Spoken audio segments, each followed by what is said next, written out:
recorders are on. I'm going to make copies.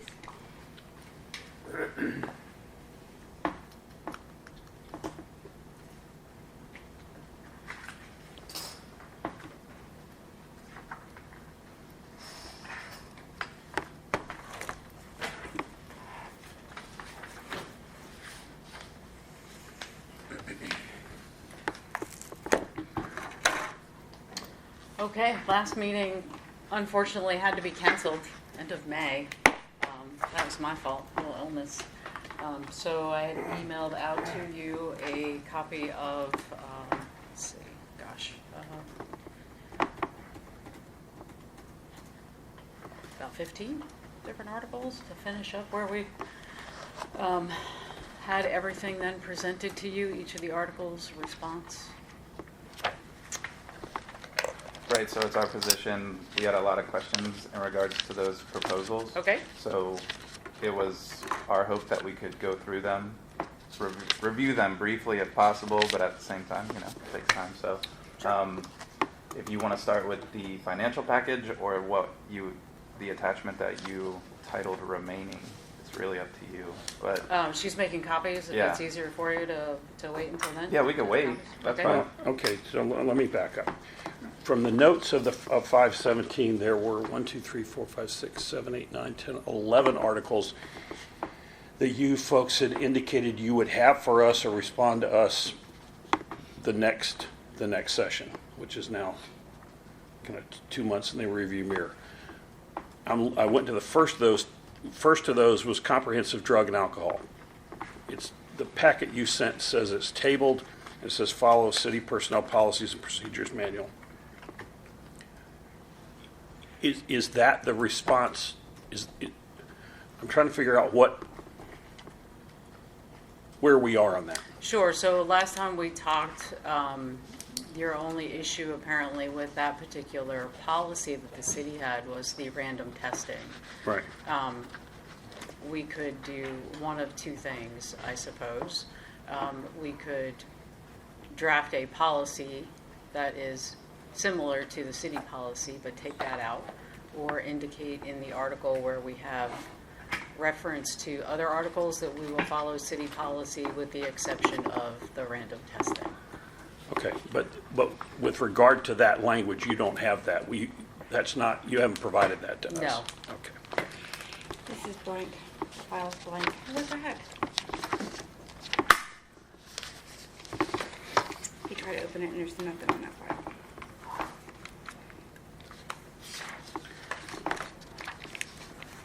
I'm just going to email it to him. It's ever easier. Okay, understood.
Here, let me just throw it at you. Okay.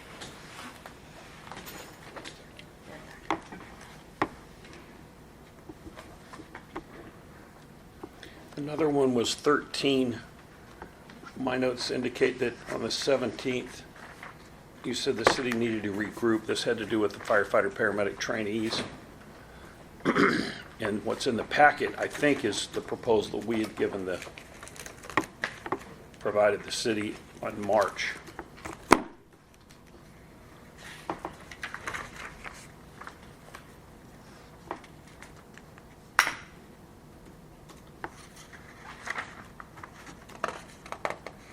This is the one you wanted us to talk about. 13. Oh, okay. You didn't give them a counter on that yet? No. Okay. The next one is 16, overtime and callback. That was one that on the 17th, you said you would have Monday, the next negotiation. And what's in the packet, I believe, is the proposal we provided in January. So 16 was what was emailed in May.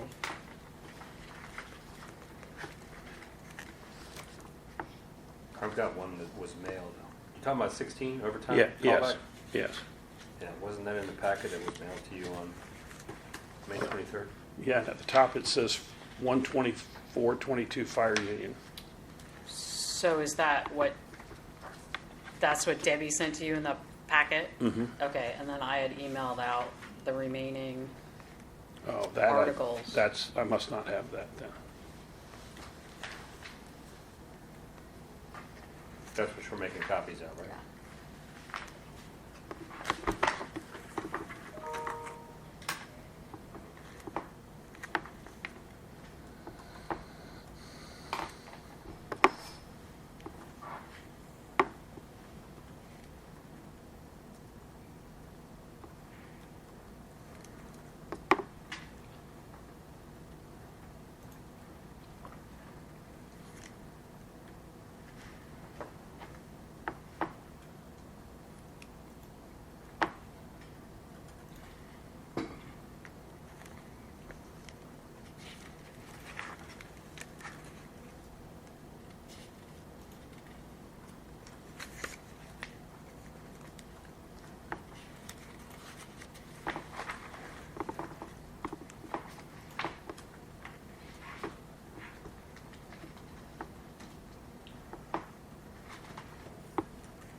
This is for a series or is it one?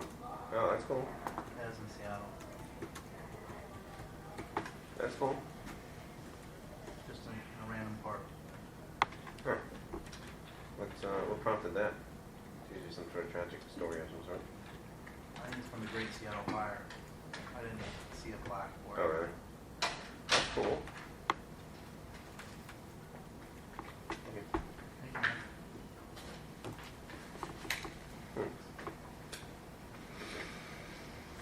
Thank you. Where's that at? Seattle Park. Somewhere in Seattle. Isn't that cool?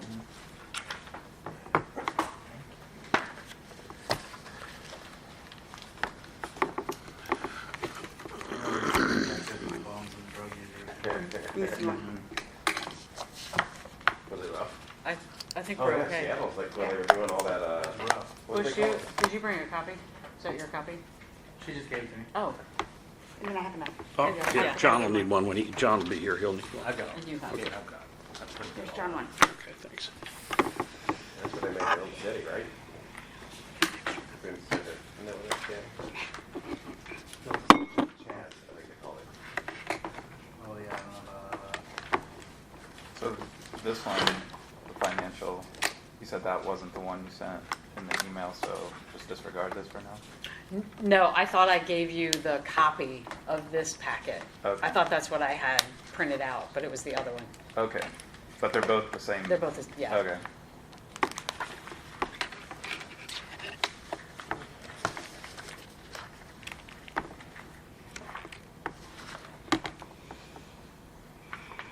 So, we were talking about 13 firefighter paramedic trainee, and you're in That's this. the one I said I needed to talk with him Oh, about okay. that. So there's a green and a blue.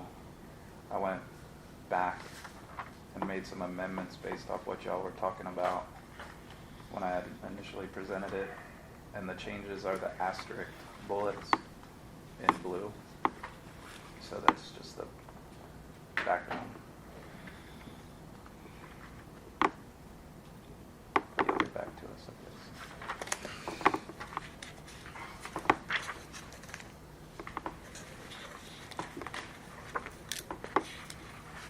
What article were you referring to? Yeah, I'm not sure I understand. 13.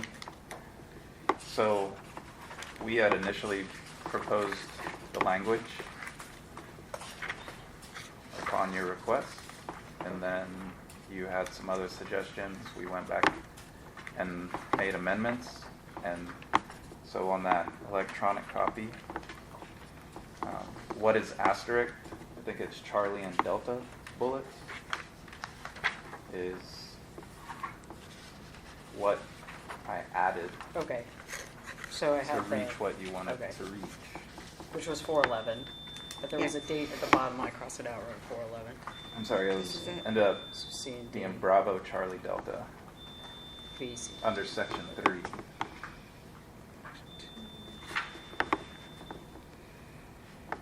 That's a fire alarm, and look, nobody's. That's the fire alarm? He said they're testing the alarms. Oh, Yeah, that shouldn't. That's the fire alarm, we got a problem.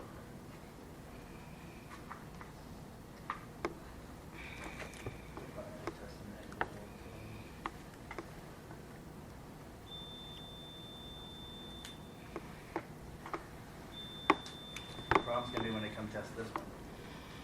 It's gonna be loud. Break time.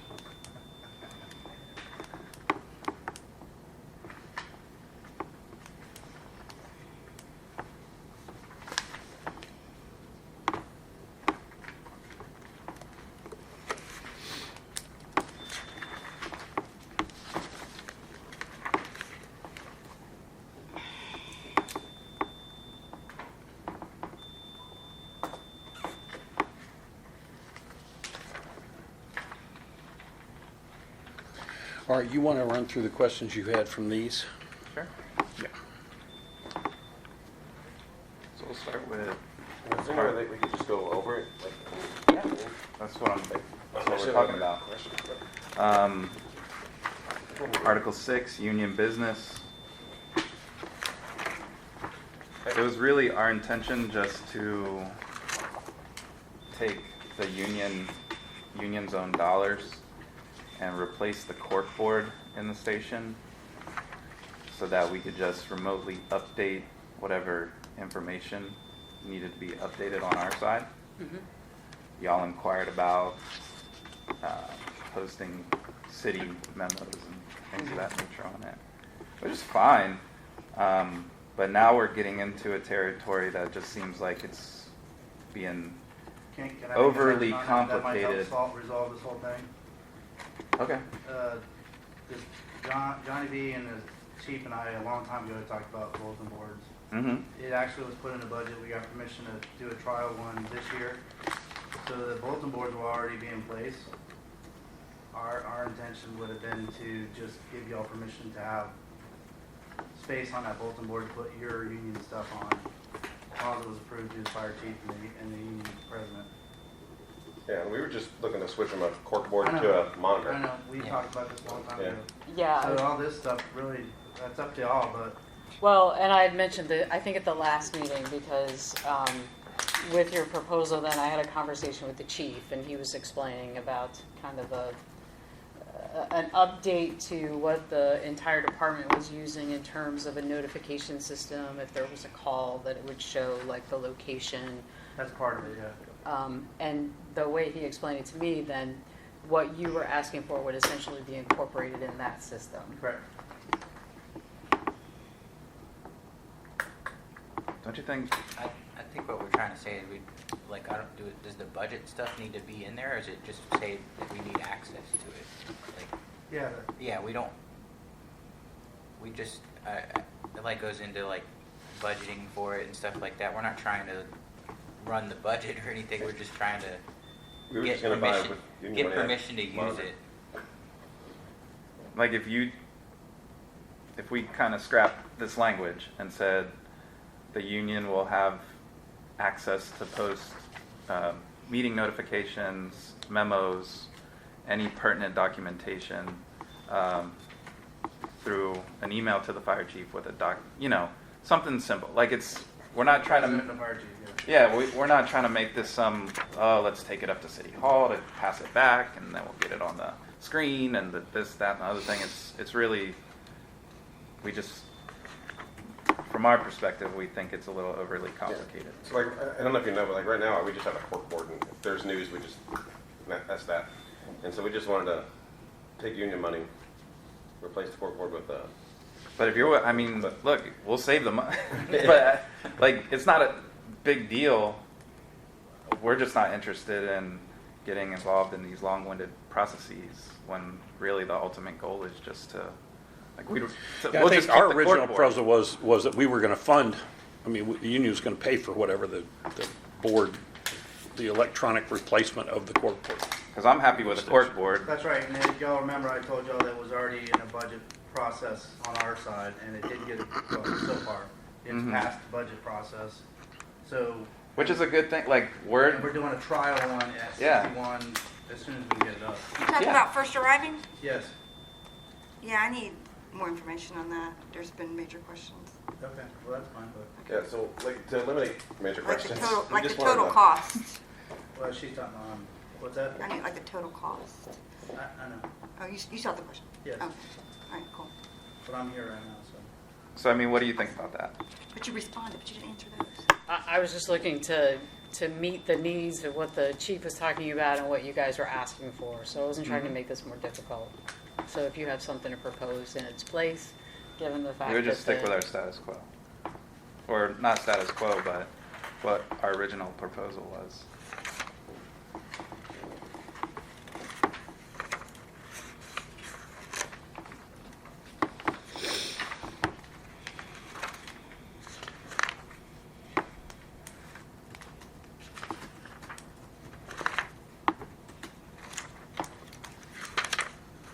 Is it your intention for the city to be allowed to post things such as trainings, et cetera, on the board? Yeah, not a problem.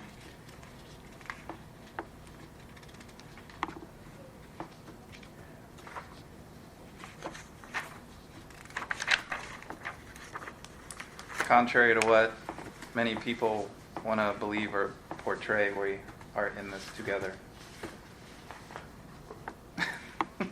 You know what I'm saying? No, The- please explain. Yeah, so and this just in society, in the United States and other places, you have this whole framing of employee unions versus employer as if it's some naturally adversarial relationship, and it's not. That's not our position. So we have every intention of supporting the organization from our position as an employee union. And I'll just leave it at that. I mean, it's pretty clear.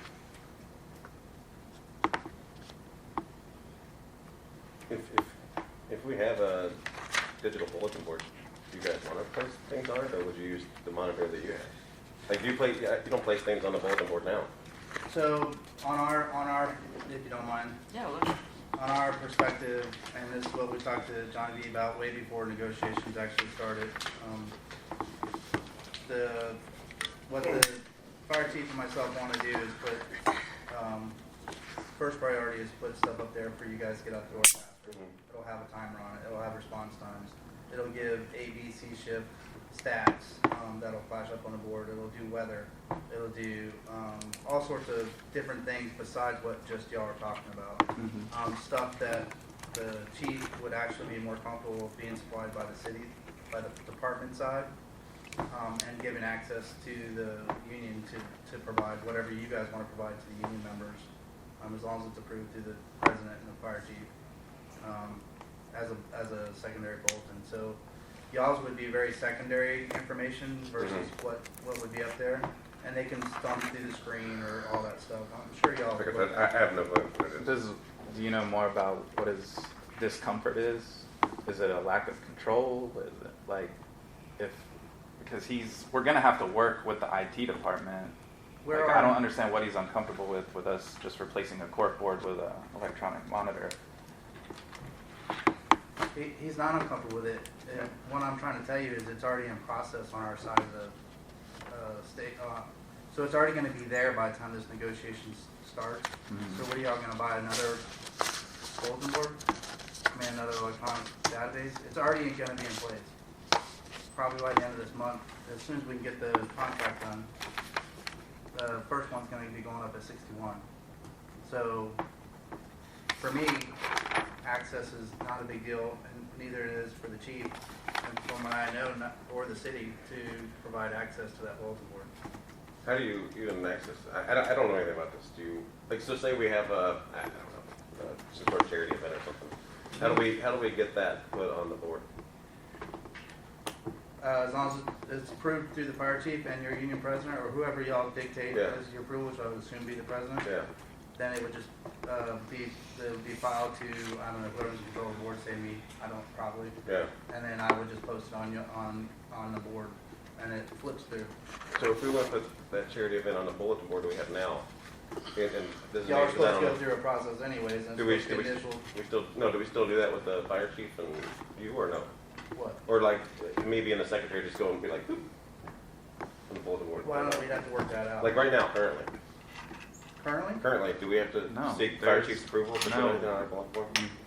You post We just print it and professional, put it, you right? just initial Well, it that's and not true, post the fire professional chief has the content. ability to I don't know. tell y'all to take down what. Absolutely, absolutely. That's all it is. It's the same thing, there's nothing changing.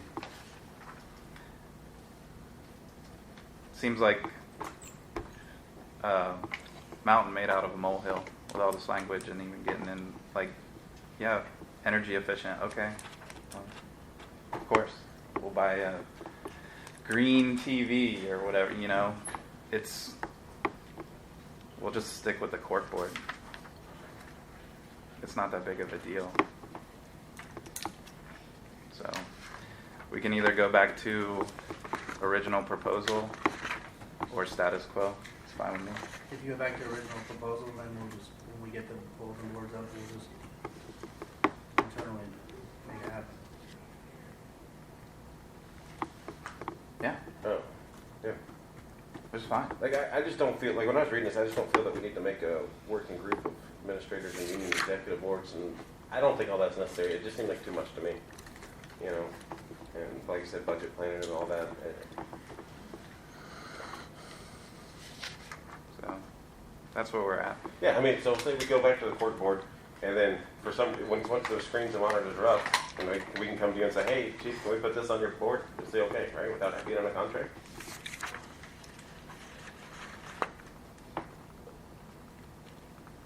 Okay. Next. Okay. What would you like to do with this? We'll- You're going we'll- back to a bulletin board? We'll talk about it. Well, no. Yeah, Well, like we'll- we're yeah. I think we can come back. We'll talk about it. So overtime callback. Where are you going? The next one in the packet for Article 16. Well, this was a duplicate. Go back to the other position. If you guys have questions, go ahead and just answer them. Or ask them, sorry. Oh, I got something on Article 6. Did you get bear with me for a Mhm. pages here? Section 2, I wrote it down.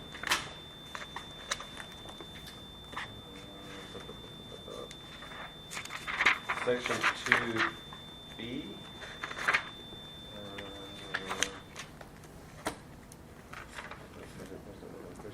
The person approving the union full-time, you crossed out B.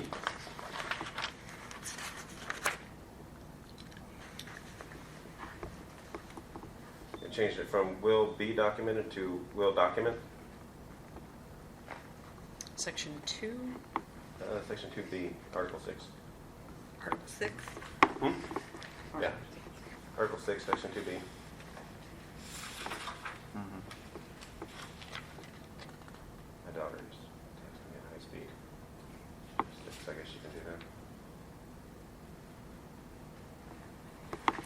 Okay. So they don't have access to document anything in our scheduling staffing platform. So I would say it was correct with, they will be documented, because right now, the person that does scheduling is the one that documents it. The person approving does not have access to document.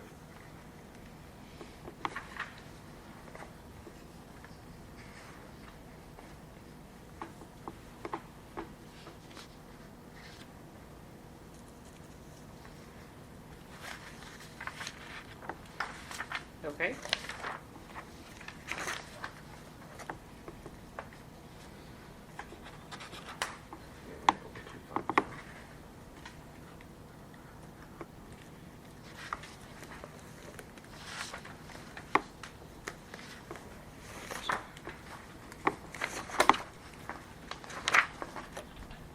Back on the bulletin boards for just a minute, maybe I'm missing something, but it seems like now you've got corkboard, right? Yeah. And it's just for union stuff? Yeah. Yeah. Okay. And it sounds like the chief is instituting some sort of electronic bulletin board Yes. for kind of department business, but willing to put your union stuff on it to replace the corkboard? That's what it sounds like to me. Sounds like that would work, right? Mhm. Okay. We I just just don't- thought I was missing something. Nope, I think we're good. You're not. We just don't understand the language, like all the additional. I don't Well, even know if the it's worth language- spending all this time on, but But for the- like things to have to go all the way up to the city manager for approval, like, does the city manager really want to spend his time worrying about a union cork, what goes on a corkboard or a electronic What- corkboard, if you will? But the language that we proposed, I think, was before the chief had put together this electronic bulletin board, so it was in anticipation of doing all that. And the way I read it, we were proposing some work group that was going to do all this, and it looks like it's been done. So maybe we just need to revisit the whole thing. We're just gonna scrap it. It was an attempt to try Yeah. to work with them to Okay. get our system that the chief was proposing to serve a dual function. Right. But if they don't wanna work on the initial of that, we'll just go. So my I question mean, would it's a be, wave of the future. That's every place I go, and I'm sure that Jim goes, you know, people are getting rid of corkboards. Mind you, our corkboard has literally nothing on it. Like, I mean, there's. Everything's you know, electronic these days, so, Yeah. yeah. I mean, it's not like we have a plethora of information on the corkboard so that we're missing out on. I could be misunderstanding, but from what you're saying, it's as if we're not working in good faith with you. I didn't say that. Because this was our proposal initially, so like I'm trying to figure out Right, how and I we explained- aren't I working explained on that it. after the proposal was made, and we were fine with that. Sure. But I asked to go back to that because the chief had a conversation with me about what they were moving towards. So this was an attempt to work with you to get the system that he wanted to put in place to also work for the union. Mhm. But that's fine, we'll go back to the bulletin board, and the chief can put his system in place, and we'll go Well, from there. they've already been working on that for a while though, right? Like, we weren't in, we weren't in, unless you. I didn't know somebody was anything I about didn't know y'all anything doing about that. it until, what, last meeting maybe? So if we were supposed to be working on it, no one told us about it. Like it's one thing for you to take a position with that finality to it, but yet not offer any explanation for the language. Like it's nice to be like, this is what we want, but we can't justify it. Well, Over something as simple. Who said we couldn't justify it? You haven't explained any of the language. You're just saying that's what we want. Okay, well, we're telling you that we don't understand. Okay, are we I moving don't- on from this? You didn't want to talk about the bulletin board anymore. We're good with the bulletin board, we're moving on Well, to somebody the had an system. additional question, so reopened it. That's Okay. it.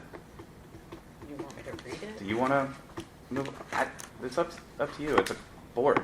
okay, we will Okay. come back to this. Let's move on. Why don't we get on the bulletin board? Okay. Overtime callback. What were you uncomfortable with the original language?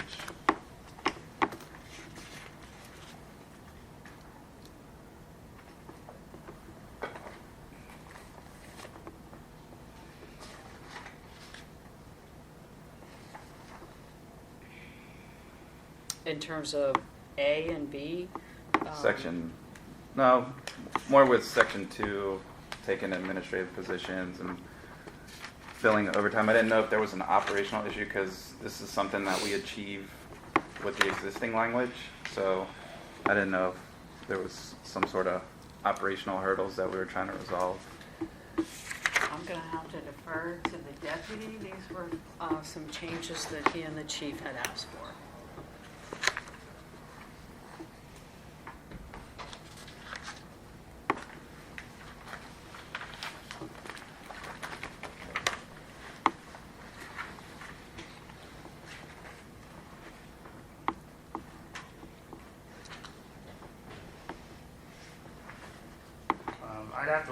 I'd have to go back and look because I don't remember crossing a lot of the stuff out. So if I remember, the only thing that we were looking at was to make sure, so as you know right now, John,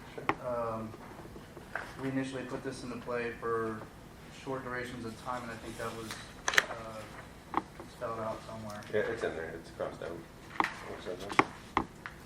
And a lot of times, and I think it's currently at 8 hours. We had asked, we wanted to actually increase that because a lot of times what's happening is I'm getting called at work at home to come in for half a shift or whatever, which is fine if I can do it, but technically I'm out of contract to do that. That was my one. So that was my thing about, for us, that was the changing of the hours, which it doesn't look like it's changed, so I don't know. Right. And as far as the B being crossed out, I don't remember crossing that out because that's the off time hours. So I'd have to go back and look at what Chief and I presented to you because I don't remember that stuff being crossed out, to be honest with you. I'd have to go back and look.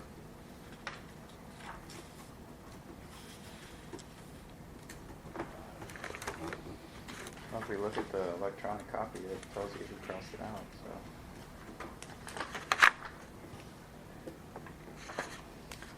Right, I would have crossed it out, but that would have been Okay, in so a why? meeting. That would have been in a meeting with them. Okay. So just because I don't know, when you guys like present these articles, is it who comes up with that? Like, is it all you guys like sit together as a group and come up with it, like we're doing now, or so like when we do ours, we all get them together and we come up with a plan together. Is that same thing?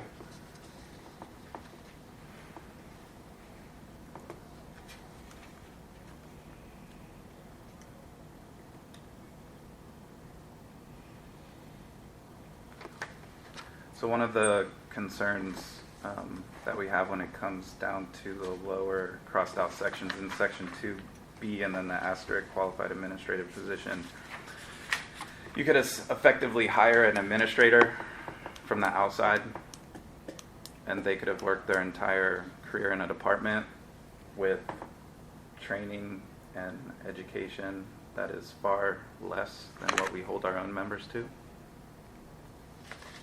So we want to effectively make sure that we have somebody who meets our standards for education and safety as an organization if they're going to be riding in an operational seat. Oh, that was one of the other things we did. I do remember putting in the original thing that we had a discussion with the city was to make sure. So the original contract language right now only allows basically for me, DeBose, and Chief to do that on y'all, and we mostly do it on y'all's behalf. Mm-hmm. But we've had since then an influx of like Captain Cousins, Captain Clatterbuck, Chief Shivers come in that will never meet the current criteria. So we were looking at changing some of that to have a qualification, much like we do the working out of rank qualifications or whatever. To somehow come up with a qualification for them so that they can eventually fill that seat too. With our main goal to start having a rotation basically. And that's cool, So but we'd like to put it in, absolutely. So can you That's come up with some sort of clearing process to work on the truck for any administrative positions that would like to do so? It'd probably be the same packet. That's fine. I mean, no sense in recreating the wheel. Right. But like, when it comes to FO1 and all those types of things. Yeah, they'd have to have all the same requirements. Yeah, But education right now, requirements. if I remember right, in the old Probationary, language, probationary, has to clear probation or something. in the old language, it says they have to, go through all the things that we do as a Deltona. And they can't meet that because they came from outside. Mm-hmm. Yeah, seems workable. Does that make sense? Mhm. Yeah, because we're still meeting what we're saying we want to meet. Yes. So.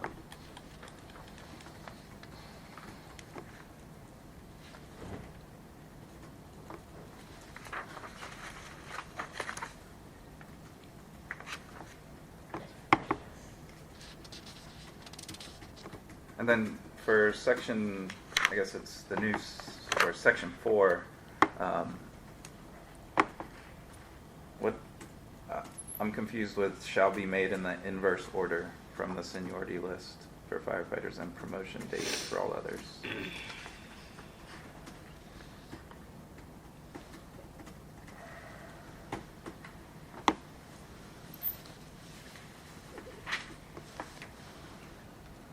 You guys continue to talk. I'll be right back. Sure.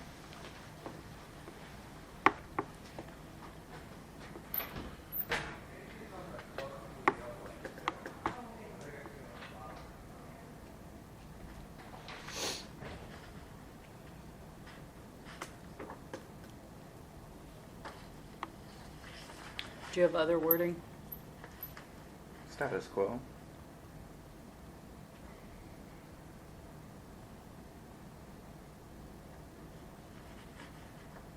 Which is, There's policy. which is, It's a rotation. Whoever most recently worked, mandatory overtime goes to the bottom of the list. They start off in what would be considered inverse order. Like if there was a fresh list, which it never is, but if it was a fresh list, it would be opposite of seniority. But because it, ma'am, just to make sure you understand, the mandatory list never resets. It's a continuous. So when a new person comes in, they just get plugged into the list at the top of the list for their rank. And as they change ranks, but the list itself never zeroes out. The only list that zeroes out is voluntary. It doesn't zero out on an annual basis? The mandatory list? Yeah. No. Okay. So that way everyone's eventually gonna get mandatory. They're eventually going to get tagged. Now the voluntary list resets every 180 Yeah, it's like- days. yeah. 180? Something somewhere in there. Quarterly-ish. Yeah, ish. Yeah. Yeah, everything, all that's already covered in a policy. And the reason why it was in the policy from the beginning was because as the staffing program changes, such as there's a new staffing program update that's coming out that I got to look at after ISO and all this other stuff is done, that may enhance the program, I'm not sure, but it may require some changes, and if it was stuck in the contract, it would be hard to change, make those That's not, changes. this isn't important, I don't know. okay, we'll discuss that. Sure. The additional language just below that, a member's right to overtime pay is strictly the result of hours worked in the work period. So we would What is that? not accept that. Only because it reduces the benefit if they were to use it, as in sick or compassion leave or bereavement leave or vacation time. It reduces the benefit of them using that leave. So we wouldn't agree to that.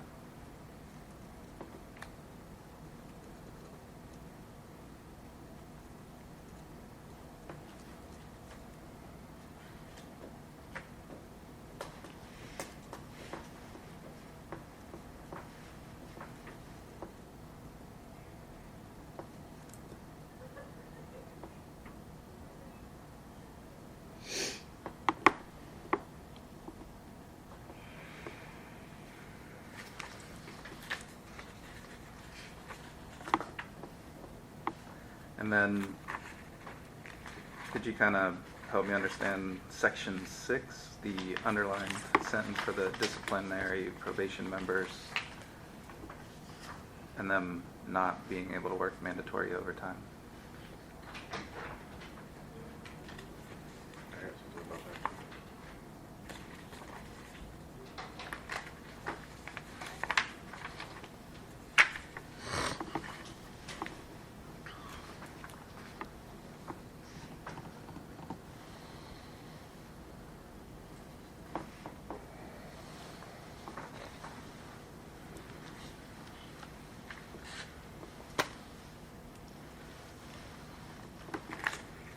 Is that something you guys are looking for? I think this is part of the discussion we had.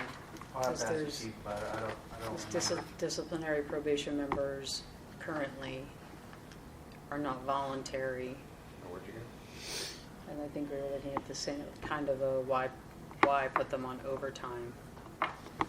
We can discuss that. Yeah, I'll have to talk to the chief, I don't remember. I'll have to ask the chief. And I remember, section 4, we have back to that one, and it says, "It is understood that the sharing of overtime shall not delay nor unduly increase the city's cost of operation." So if I were to get mandatory and I find someone that is able to pick up, Where are you at? on section 4, the bottom very last sentence, Oh, if I am mandatory and I find someone that is able to work, say, the second half of it for me, but it's a lieutenant and I'm not, it's actually going to cost more for the city to employ or have that person come in and work overtime. Is that something that's not going to get approved, or is that the intent of that, or? So as of right now, we can, if we get mandatory, say I get mandatory, someone here makes more than me. And I say, oh, he says, oh, I can help you out and I can do several hours that I have to, some meeting or whatever I have to do. He'll come in and work for me and there's no issues with that if I can find somebody to cover a certain point or whatever. But the way that, to us that reads is if I find somebody who makes more than me, that they would not be able to cover that shift, that portion of the shift. Like, would you be able to offer a set of criteria for what the definition of unduly increase the city's cost of operation would be? Well, I mean, obviously, we have an issue with overtime. Okay. So the intent would be to keep our overtime costs down.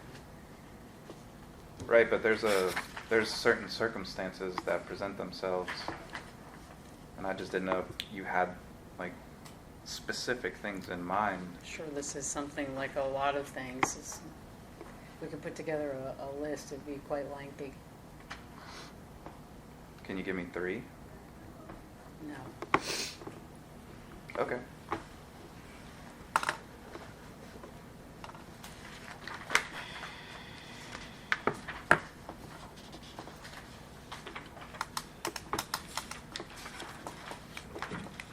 Okay, so Article 21, minimum safe staffing levels. Real quick. Oh, go ahead. So, and were we ever, and I know you said that you'll get with Chief, but I don't know this also, were we ever clear on what disciplinary probation was?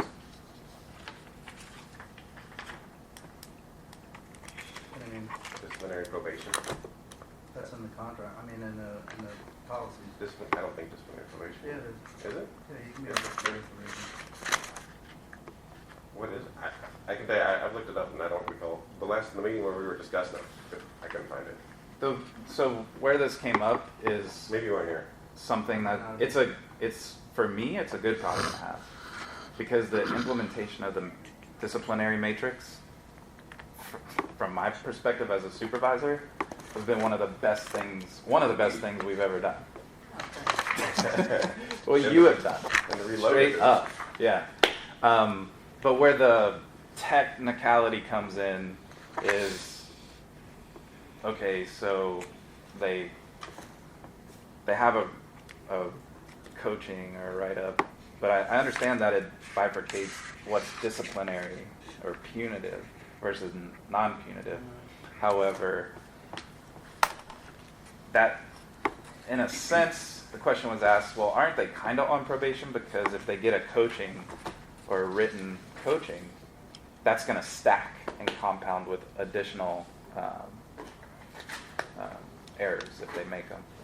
So that's really where the question came up at. So I think maybe if we were more specific as to disciplinary probation. I know for sure. it's Sure, not we can in- go back to Article 14, which I think we both tentatively agreed to, and we had taken Section 2 out, disciplinary probation, because it was built into the matrix, but we can certainly put that definition back in Yeah, there. it's definitely not in the matrix. You won't find the word disciplinary probation.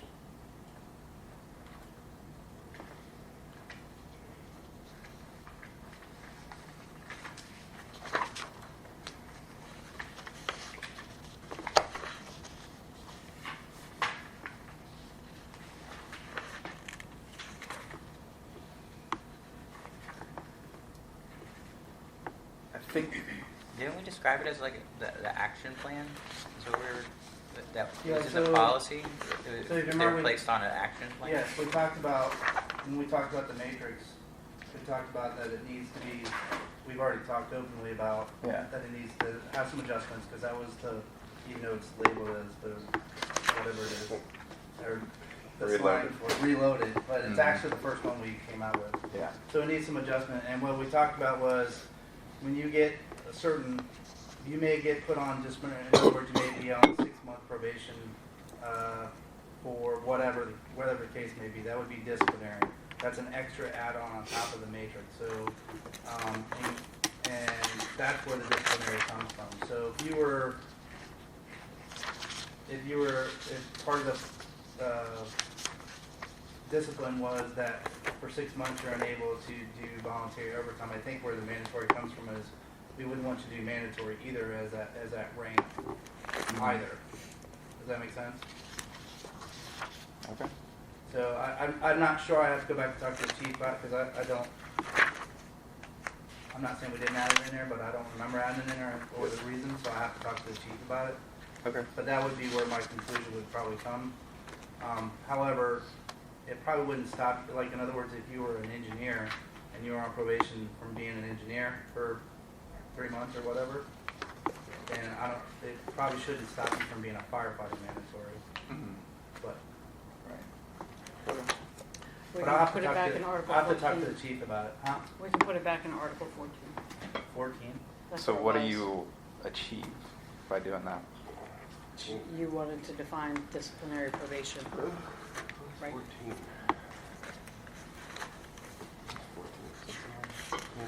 That's where it 14 was looks like originally. it used to have a Yep. reference in section 2. Yeah. It had a reference. Probation. It had a reference. I think we pulled it because You pulled it. nobody knew what it was. It didn't exist. So you're only reinforcing the problem that we're citing by doing that. All we really need to do to resolve the problem is enter more specific language into the disciplinary matrix policy. Which you said you potentially have, correct? What's that?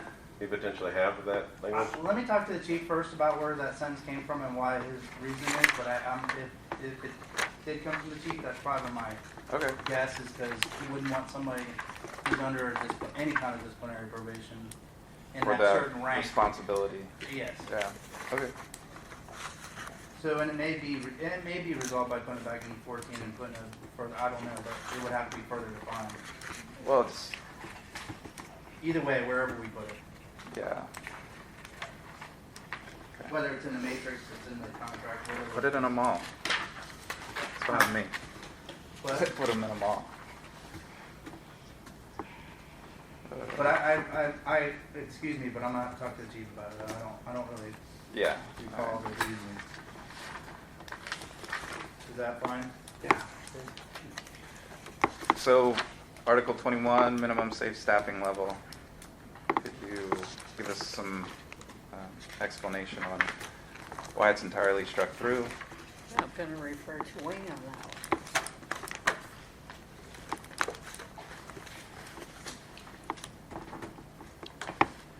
21, is that what we're talking about? Yes. Yes, sir.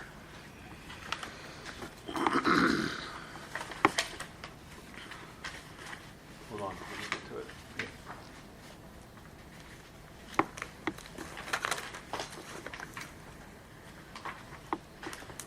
We struck through it because minimum staffing levels are a mandatory, a management right. It's something that the city has a right to determine. Jim and I are fighting this battle over at Citrus County. So it's struck through because there's no reason to have that contained in a contract. It's management right to be able to determine those things. That's why it's struck. Is it the end? Here's our concern. We've already said overtime's a problem, staffing's a problem. We're seeing in multiple locations around this state right now that the simple solution, all too often taken by management, is, well, if there's 4, let's drop it to 3. If there's 3, let's drop it to 2. A couple places, if there's 2, let's drop it to 1. And while that helps the balance sheet, it places members at risk with every drop in personnel on apparatus staffing. So there's a safety concern and a workload concern, but we understand your position, and we'll talk about it. And your position is to just leave it status quo in the contract? Yes, or in the alternative, we may introduce language to address the impacts associated with that. Okay. All right. Let's see what you come back with. Okay. But that's the reason why we struck it. That was your question. And I'm sure you Yep. already understand that, where you go directly to safety issues and productivity on scene and effectiveness and level of service to the Understood. citizens. Understood.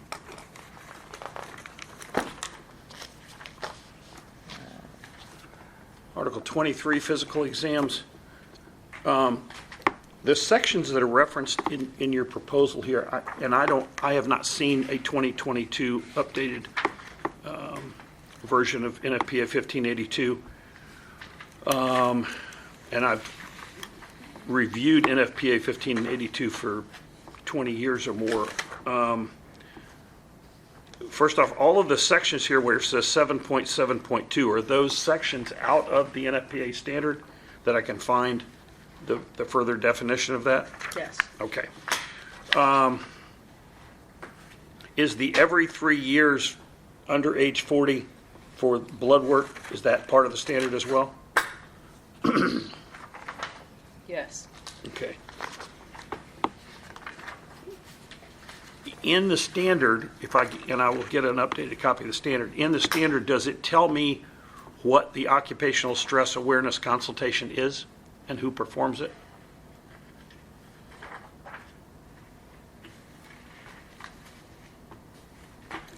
Is there a definition of that, I guess is what I'm trying to... Where are you? I'm on number 16B, section 1B16, occupational stress awareness consultation. I mean, all of these sections have additional information. This would be pages and pages and pages if we put Okay, all right. everything in there. All right, I need to review it. Are these things that are going to require a separate, who does the physicals now? Is it LifeScan. LifeScan? We're, LifeScan we doesn't. have an RFP out currently. Okay, because LifeScan doesn't do any of these things that I'm aware of.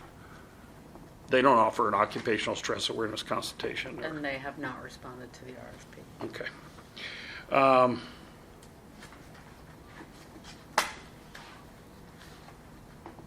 There's language here that says all members must sign a waiver authorizing the physician to provide a copy of their annual physical results to the city's Human Resources Department. Is that being done now? Does the city get actual copies of all of the notes and lab work and radiological findings and all that stuff We now? don't, because LifeScan has not been cooperative. Is it the desire of the city to have those things stored in public record? They'd be confidential medical. Yeah. Yeah, good luck with that. They're going to be in HR. Why So- wouldn't you have just a separate confidential medical file? I don't know. That's what like we that's usually like do. that's like kryptonite. Most employers I'm familiar with don't want to touch it for fear that somebody inadvertently emailing or duplicating or handing over somebody's personnel file and somebody standing at a counter reviewing everybody's. So in most that I'm familiar with only want the fit for duty, not fit for duty certification. And it only comes up in terms of details if an employee is found not fit for duty, then there's questions about what's involved and why. But getting the results of somebody's urinalysis or their HIV test or their stuff that's not work related or the notes from a provider about some childhood trauma, same as referrals to EAP. I mean, somebody goes to EAP and asks a million questions, and all of those notes, generally, employers don't want them sent over to them. They don't want those notes about questions about their childhood trauma existing in a personnel file that's subject to 119. So we're in a situation right now where LifeScan has not responded to the RFP. So we have 2 other providers, and we have staff files that don't have the information from the last scan. So what are they going to use to compare it to? Well, I mean, don't get me started on LifeScan. I'm hearing that too. LifeScan is, I think, got in over their head is the way I'm reading it. I think that they grew too big, too fast, and I don't think that they are able, the way I understand their service model, I don't think that they're set up to provide most of these or many of these items. I think they have a kind of a one-size-fits-all physical exam that they were selling widespread in Florida, and it was popular.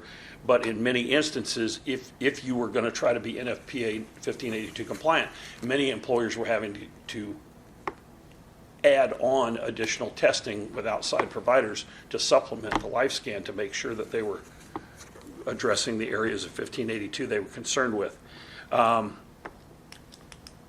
Okay, I think before we certainly have concerns about people's entire medical record being supplied. I think that's a recipe for, because then the question comes up, if it's inadvertently handed over to a news reporter, then what happens? And the news is walking around with people's stuff. So, I mean, it raises a host of questions. But I need to look at the updated 1582 and familiarize myself with the behavioral health screening and who does it, what's involved, and the self-screening.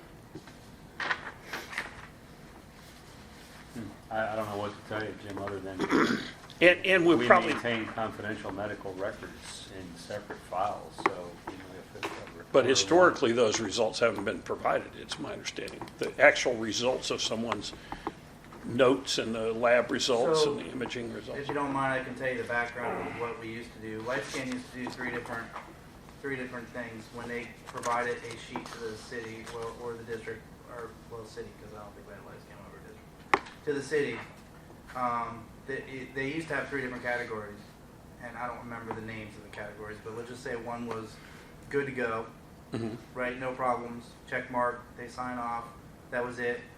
Our risk manager back then, who was Nick Sasick, who's back, by the way, would take it, and that's what they filed was the final sheet.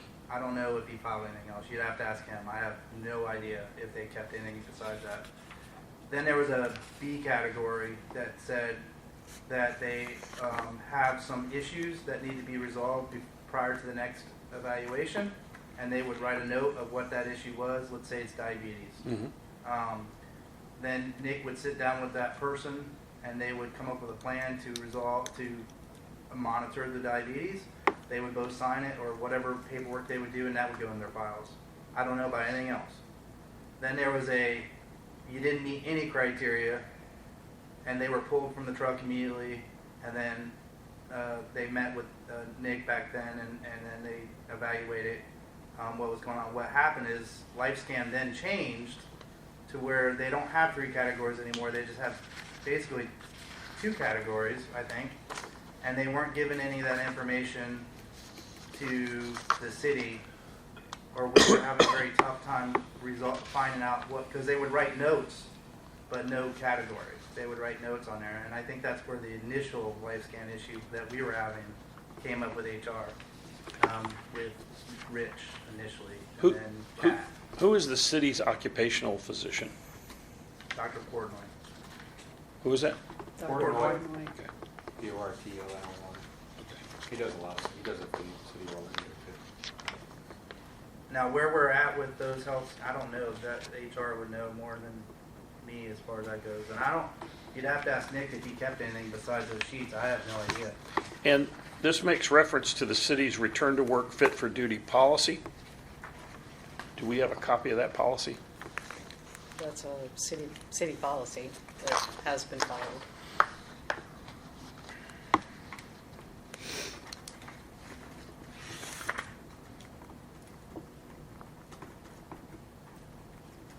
Okay.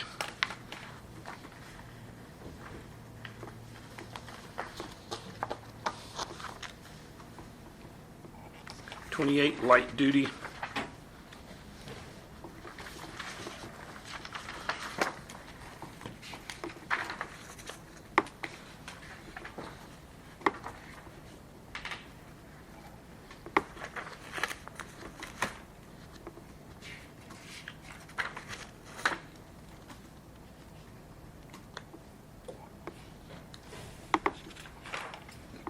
Any questions about light duty? Oh, I'm sorry.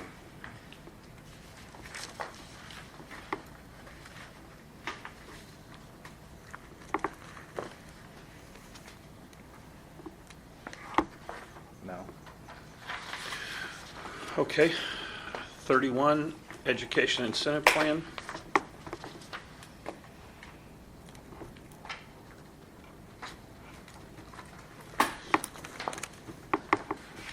Yeah, as I was reading through it, I understand that there's a whole handful of additional criteria and reimbursement or payment language.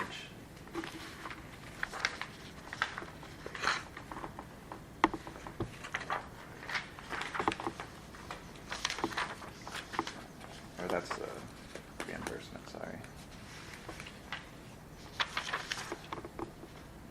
What was the motivation for the section 2 eligibility language? That was what I was trying to get to.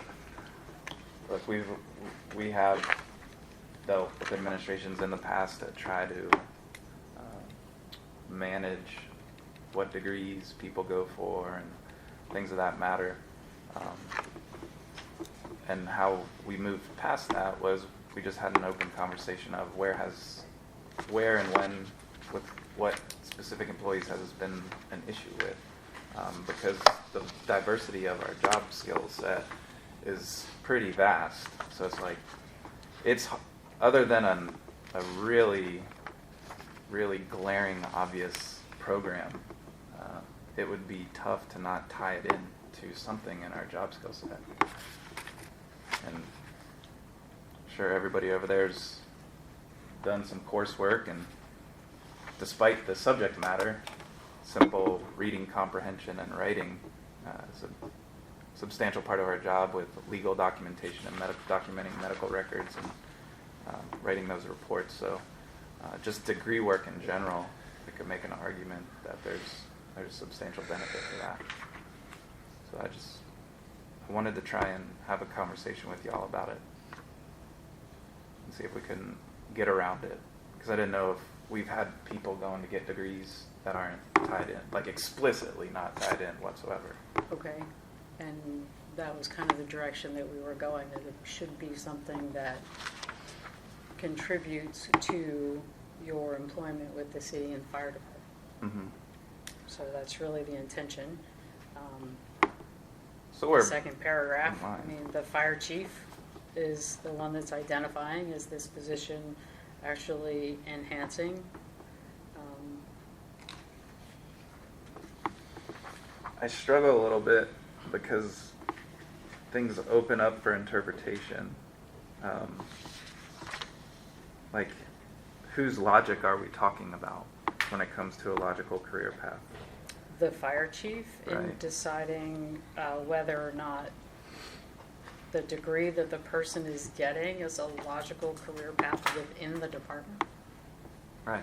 I mean, it's just up for interpretation, and we just don't see a need for it. Have there been any employees that have went for any degrees recently or ever? Well, that I don't know about that would be recently or an ever. example? It's a matter of making it clear that, and the same thing is happening with the city policy, that if the taxpayers are going to pay for someone's education, that it should be an education that helps them do their job for the city. We're not training people to get an education and go somewhere else to work.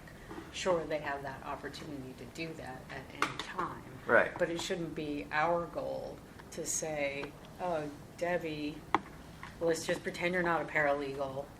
She wants to go to school to be a nurse, but she has no intention of working for the fire department. I mean, and there have been cases like that throughout the city where people are in a role and the taxpayers are paying for them to get an education so that they can go work somewhere else. So, gotcha. Responsible use of taxpayer money. I'm on board with it. So, your example was good. I'm just looking for a example within the fire department where this is taking place. We wouldn't want our members' education to be impacted by somebody's opinion, because that's really what it comes down to. Like, even if we look, I would even be cool with a list of 20 degree programs that you'd be like, look, if you got this degree in this subject matter, we're on board with it.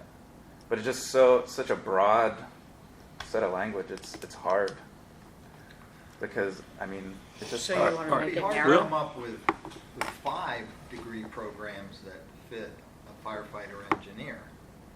I mean, there's, Associate of Science in Fire Science, a degree in accounting. I mean, it's great for an administrator, but does it?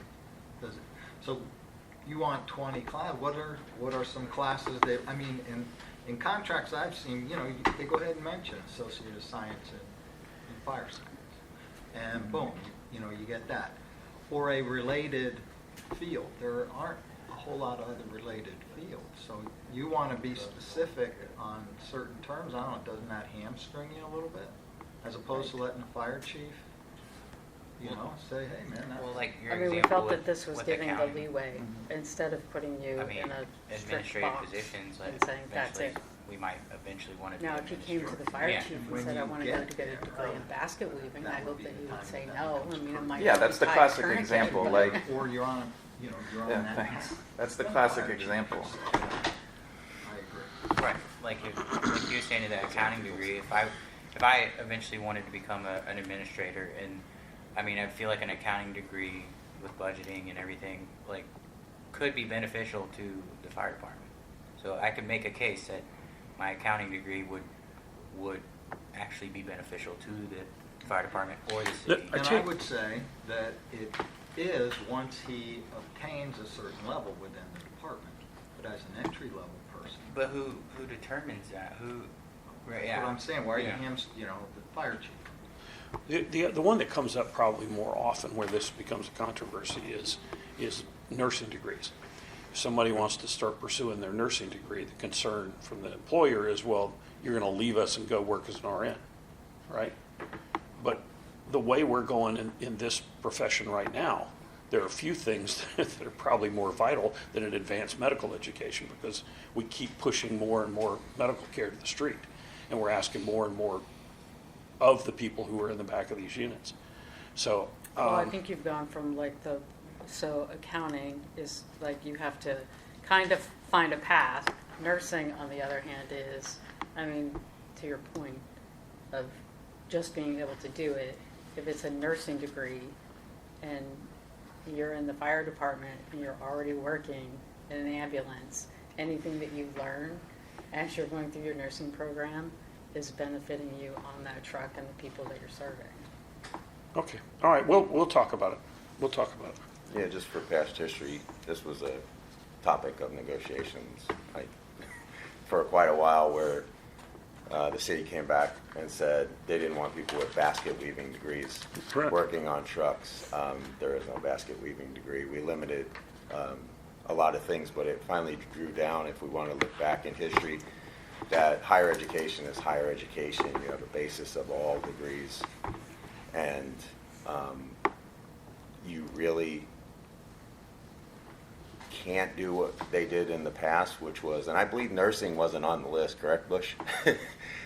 So it's funny that we're talking about nursing, but they made a list of degrees that were suitable for the fire department, and unfortunately, if we go 3 years worth of books showing degrees, those books grow exponentially in colleges, and nursing was not one of the ones the city brought forward. So we decided that this course of action was not really worth or produced any kind of benefit for the city or the individuals, because higher education was considered higher education. That's it. All right, 32, supplemental workers' comp. Do you have, Do you have any questions about that? I don't. The only thing I was curious, the gross versus net, which I'm sure, obviously one of them, it's probably a legal thing. Was something wrong before, I'm assuming? Section 1, Charlie, or Charlie? C. That's the only real change, I think.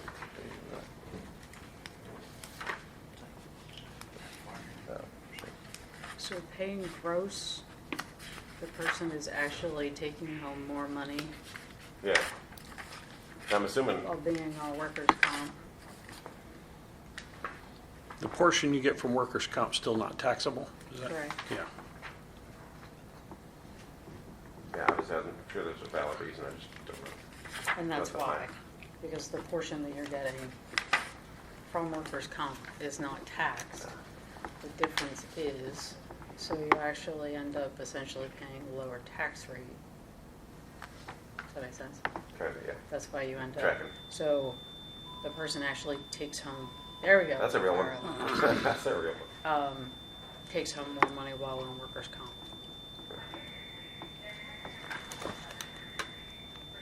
Does the city get reimbursed for workers' comp funds that they pay out?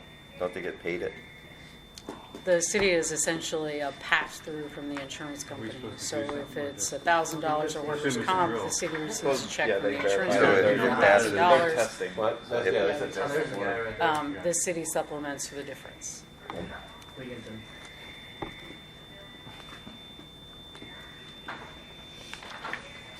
He's locked us in here? No, he's looking to see if the strobe light was strobing. There must not be an oddball in here, I guess, huh? That's good. For us. For us, yeah. Not good for the people. That's it here.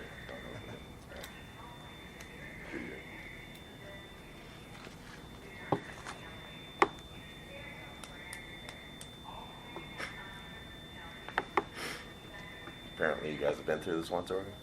Yeah. It was out there in the other room. Yeah, the other, it's moving closer.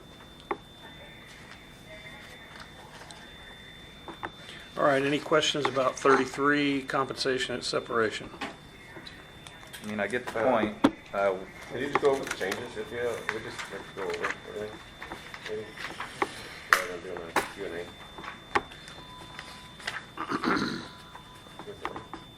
Are we still on workers' comp? No, compensation and separation, 33. So vacation, so I think the significant change here is that you essentially have to give a resignation and provide sufficient notice, so remain employed for 2 weeks in order to be eligible for a vacation payout. Good with it. So I think before you could even be fired and still get your vacation payout.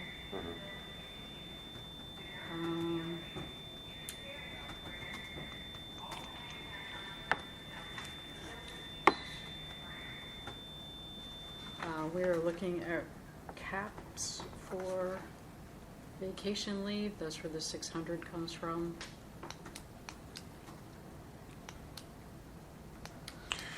Added the death benefit for the vacation time. So I don't believe that was in here before. Yeah, I don't know. What do you say now? Member laid off, obviously it's not of their choosing or doing, so they would also get paid out.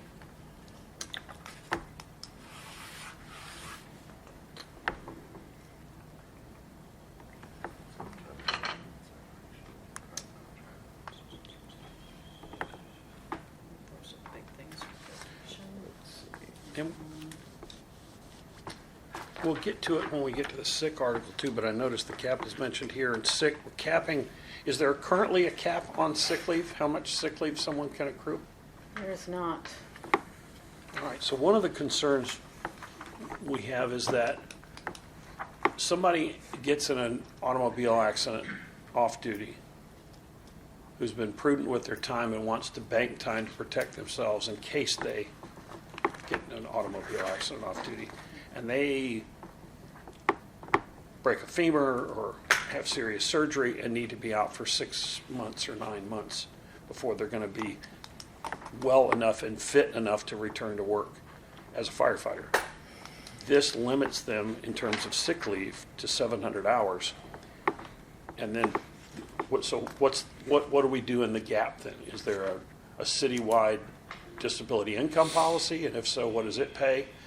That it ends up being a gap in service on FRS if they're not receiving a city paycheck. So firefighters have short-term and long-term disability provided by the city. And they receive payment from the city. Well, it's an insurance policy. But if they're getting direct payments from the insurance company, FRS sees that as a gap in service. So they end up with 6 months of no service. They're not in FRS. Or on the pension. For 175. For 175. It still has to be worked.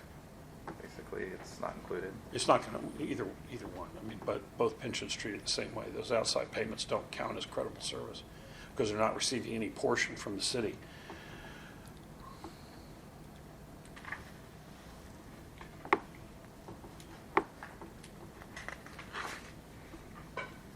I mean, I certainly understand capping the payout at separation. That to me is a separate issue. But having someone have the ability to provide over their career a banking of sufficient sick leave to protect them and their family, to me, that's kind of what we want people doing with their sick time. We want them, that's what it's there for. And the standard for them to return to service will be much higher hurdle before they're going to be cleared to return to work as a firefighter than someone else in the city possibly.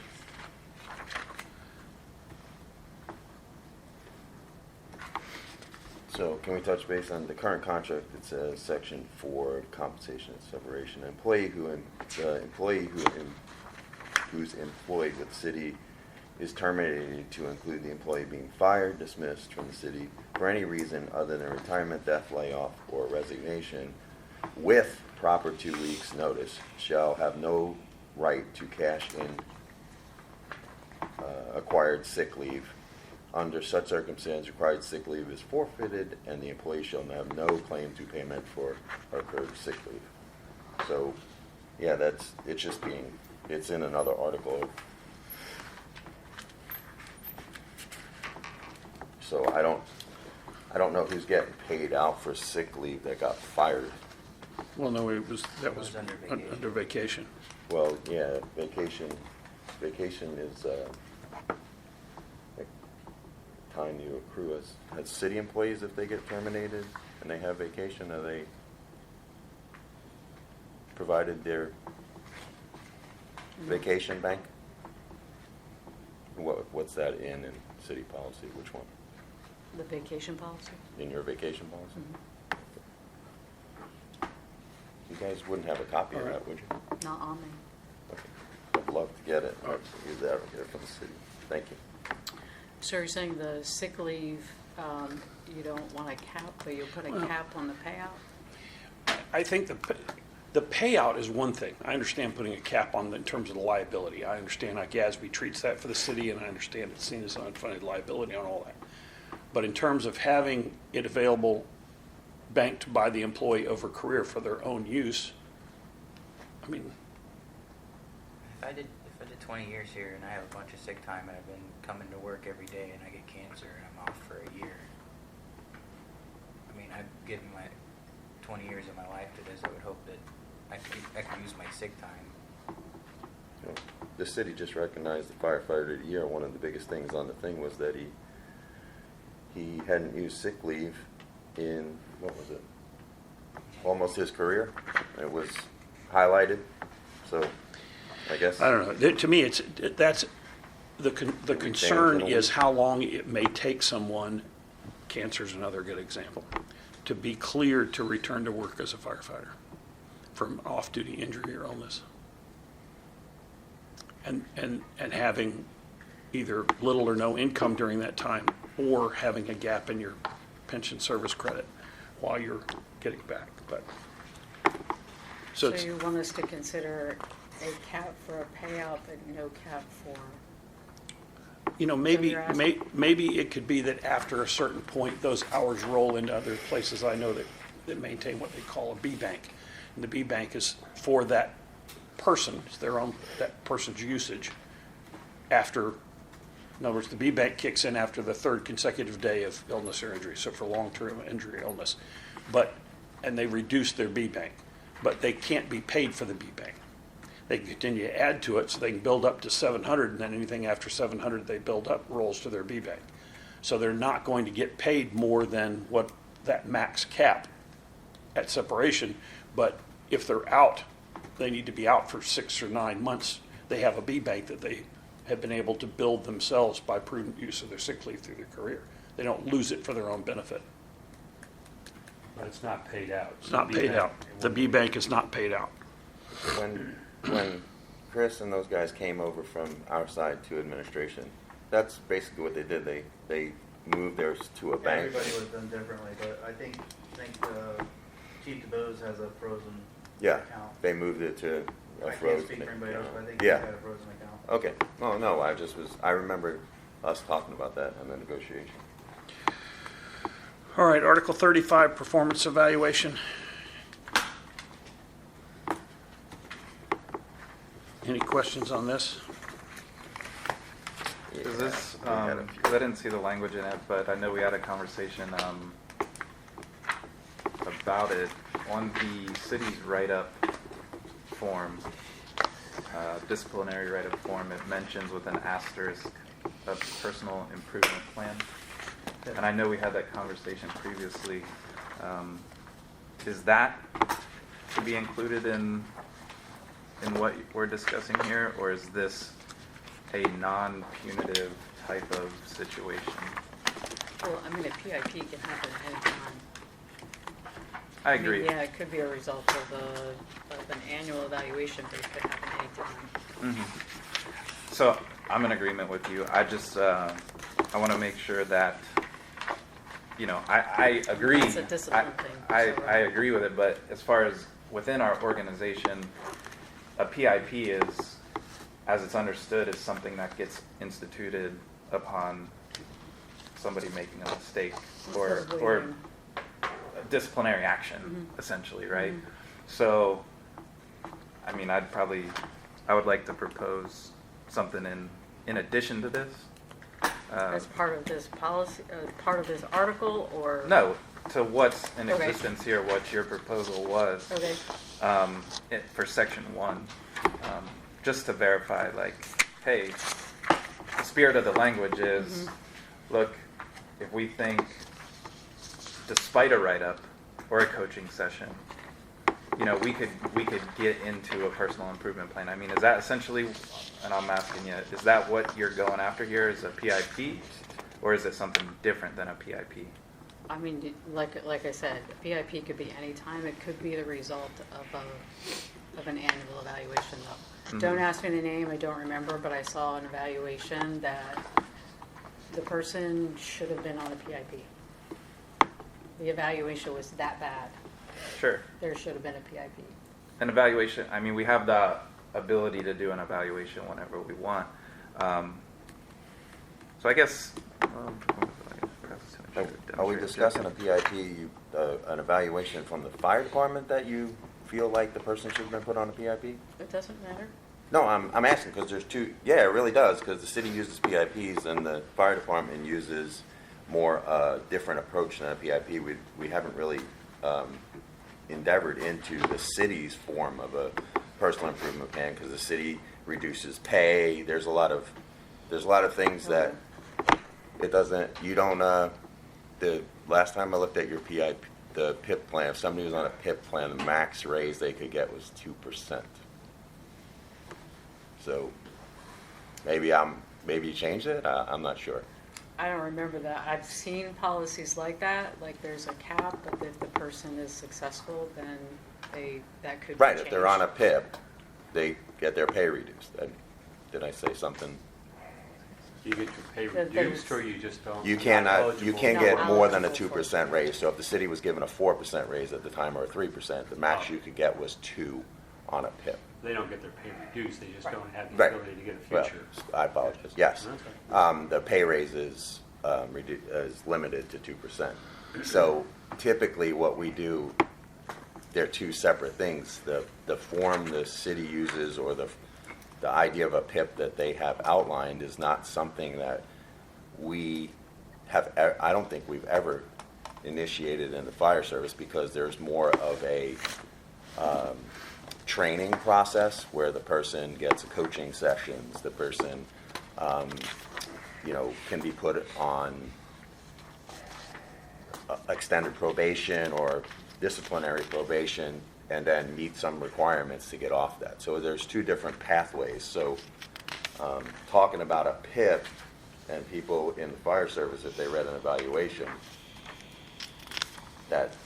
that's really where I'm trying to get at. I mean, if the evaluation wasn't from the fire service, then I don't know what we're having a And I do conversation apologize, for. it was in the final paragraph on the back page, Okay. the PIP. However, it's only related to an unsatisfactory performance evaluation, and I was just hoping that we could get a little more clarity, because I understand it can be done at any point in time, Okay. but to have it a little more structured and a little more clarity that we're going to move forward and it's not going to be considered part of a disciplinary or punitive process. It's almost, for lack of a better term, The PIP? like a housekeeping. Because the only place it's ever made reference to is on the disciplinary form. And I don't even know, I don't recall anybody ever getting one, or it being utilized, even though it exists on that form, because it's super small italic writing. So It's really something that's a benefit to everybody, if you ask me, because it identifies to the employee areas that they can improve upon, should improve upon, and where we want them to go, as opposed to just surprising them down the road and saying, hey, you're fired, and they say, well, you never even told me what I was doing wrong. So it's designed anyway, at least from my experience, to be something of a benefit to everybody. But your concern is, I agree with you. Yeah. It's more of a culture issue within the organization that I just wanted to have specifics in the language. okay, Like it can be, and I can write something up and all right, that's fine. bring it to you. We'll take a look at it. Isn't it the intention of the city or from the city manager, that all the city employees are gonna be under the same evaluation process? Or no? Is that not true anymore? We would like to. So that'll be part of this performance, right? If they'll use the same form, yeah. Well, that's what I'm saying. I mean, it's intended to be job specific. So you're establishing goals for each job and evaluating the person based on Yeah, those that's what goals I'm and saying. So objectives. would that resolve some of the issues that y'all are talking about? If there was Well, I No, remember I- the hold on for a conversation second. about our John, current evaluations. So the problem I'm having is there was multiple past conversations with the city manager about this evaluation process, the 4% raises for all city employees, the reduction of those based a percentage of maybe 1% or 2%, like we used to do in the past. He was moving towards, if your evaluation was in a certain realm, you got a better raise yearly. So that's why we presented the 4%, because it was in line with what he was looking to do. The goal is to move it forward and try to get it as close to the city as possible. In the past, we haven't been, but no, Under our current contract, no one will be surprised because it says the employer shall follow the appropriate disciplinary procedures in order to correct inappropriate behavior. The goals of the performance evaluation is to ensure that the employee performs the job to the best of their ability, gains better understanding of what is expected of their job. Written performance reviews will be based on employees' overall performance in relation to their job, responsibility, tasks, and with as much objectivity as possible, and disciplinary measures taken or letters of accommodation and awards. So we do want to go to that PIP, like we do want to move towards more of a equal evaluation process. But as of right now, I don't know what the city's evaluation process is anymore, because originally the 4% raises with the percentage for the valuations was brought to us, and now we're looking at an offer of a 1% raise. So I don't know how, if his intent is for city employees to have a different raise structure. So I'm a little confused on that now. So are we trying to fix one thing but not the entire thing? Is that the goal? I'm asking. Okay, Because so the my 4%. conversations with him was based on what I'm saying. I maybe misunderstood him. So it wasn't 4%.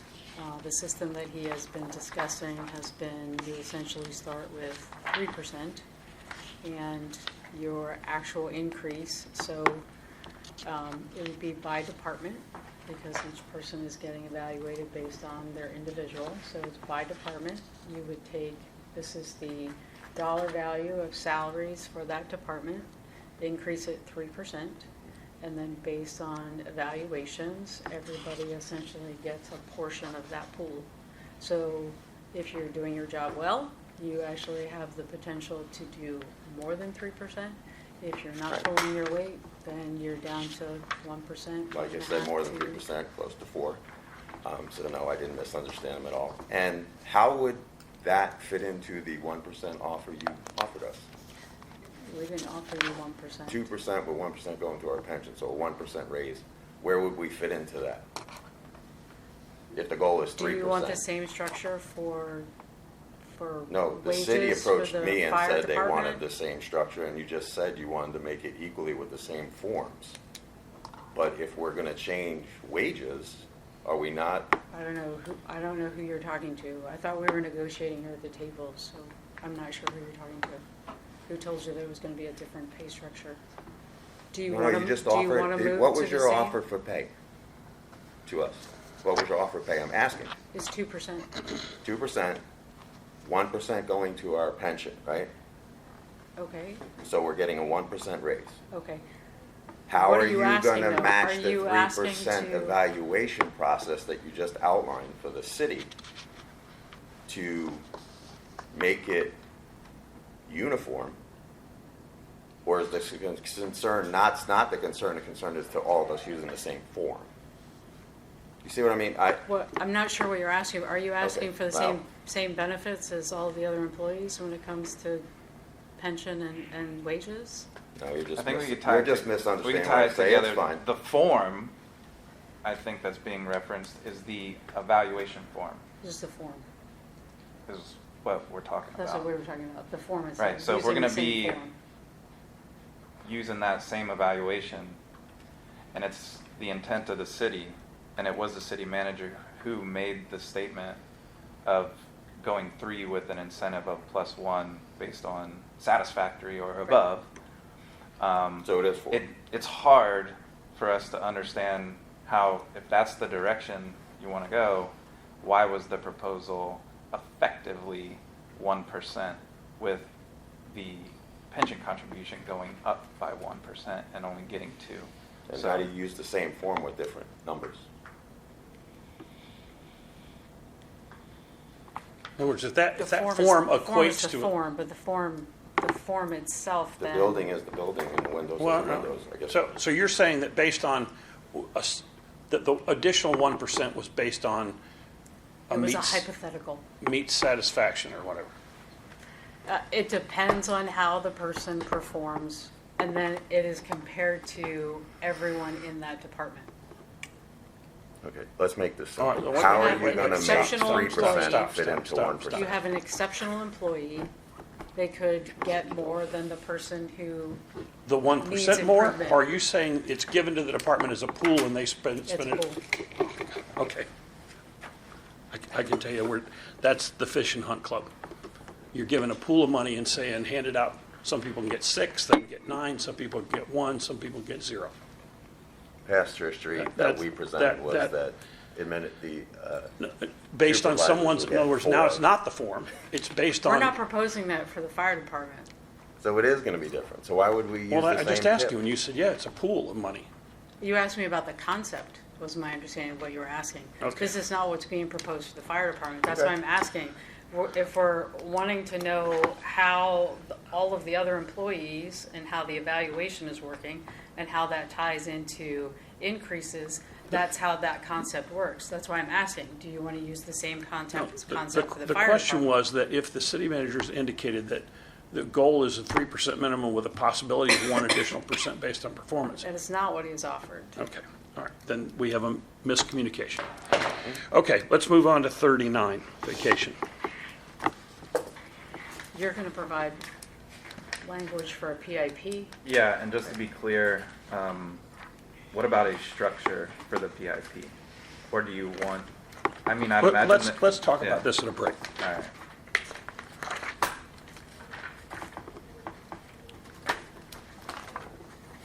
39, vacation. You have any questions about this? Currently, in the current language, is there a cap There on? is not. There's no cap currently.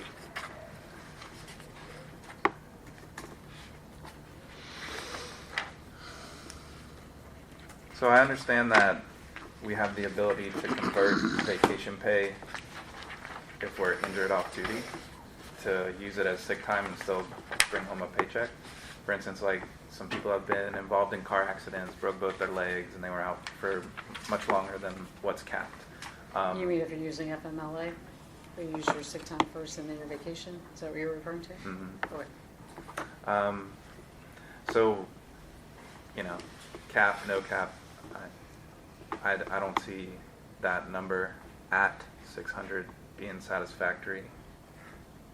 Let's not even discuss whether, we want to do a cap or not, but we've had people out in the past for essentially a year, and I would like the members to have access to that potentially, if the situation presents itself, or if somebody is going through long-term treatment for cancer, or whatever that may be. So that's just input, I guess. Is the concern to lower the liability on payment at separation? Yeah, currently the city is carrying a huge liability. Do we know, what's the maximum accrual somebody has in the fire department right now of There's no vacation? max. Hmm? There is no max. What is the highest level? Oh, I can find out, I can call Amanda and find out. We get lists every quarter, maybe quicker. I'm not sure. Let me find I'll out. give it to you. Okay, any other questions about the vacation article? Yeah, so, What's that? I We see. changed it, it was 500, we changed it to 6. Yeah, that's 600. I'm sorry, go ahead. I was trying to see if I could find a vacation, but I don't think I have. okay. The reasoning for removing the calculation for vacation and just limiting it at 4. Where are you? Sorry, section 4.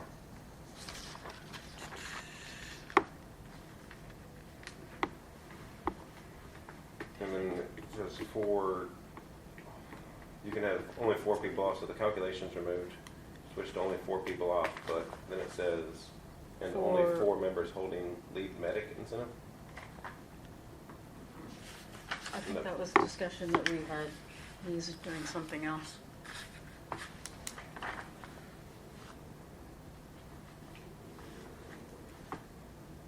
Well, how does it says, allow up to 4 members to be on vacation per shift. Only 2 members in rank. And it says, and only 4 members holding lead medic incentive. Well, how is that different than what it said in the first one? Well, what would it matter whether they all 4 held lead medic incentive? Or what is a lead? Yeah, medic incentive? we don't have that incentive. Yeah, Well, I don't know, lead I'm- medic incentive. Let me finish my question. Sorry. How is that different? If whatever category you're allowing 4 of them and the maximum is 4, the most that could be off if all of them held that lead medic incentive. He took off. He was Um, preoccupied with something else. That must have been something that we had in discussion, but you're right. If the maximum is 4, then what That- does it matter if that's there are right. 4 That- medics? That's fine. You're trying to maintain. Yeah, you guys staffing might want to for think about paramedics, that. And that's why, I'm okay with that. no matter which rank they fall into, only 4 lead paramedics can be off. But we're saying initially that only 4 can be off. So whether they're EMTs or medics, Right. according to this, it's 4 regardless. So why? Right. He's, right. So yeah, it's fine. Okay, that makes sense. Right. All right, so I guess that's a cheap thing. I'm trying to find something, I apologize, I completely blanked out where it is. There's, in our contract, if you just give me a second, I apologize. You guys want to take a quick break and I like find breaks. it? Go with a break? I like I'm breaks. good with the break. I could use a break. You don't want to go? I need you, Me? Yeah. I'm on break. Yeah. I'm on break. Yeah. I'm on break. I'm on break. I'm on break. I'm on break. I'm on break. I'm on break. I'm on break. I'm on break. I'm on break. So, you have those numbers? Bush? Huh? They had asked for the numbers. You have those? We don't know who, so it doesn't really matter though. So the max vacation hours right now is 4,040. And then the max sick time is 2,913. Probably the same person. Same person?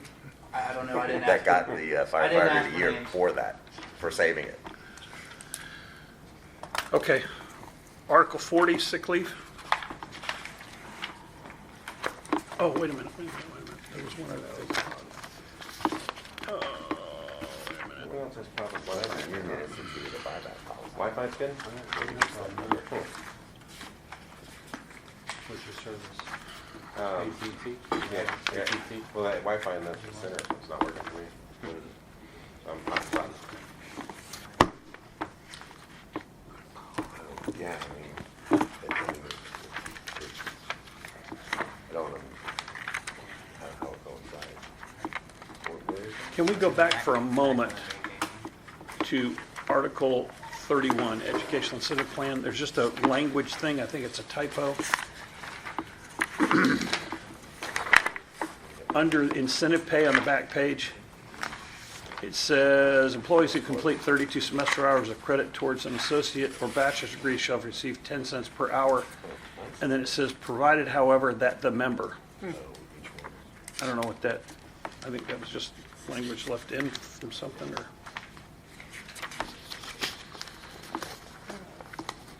I meant to bring that up when we were in another document.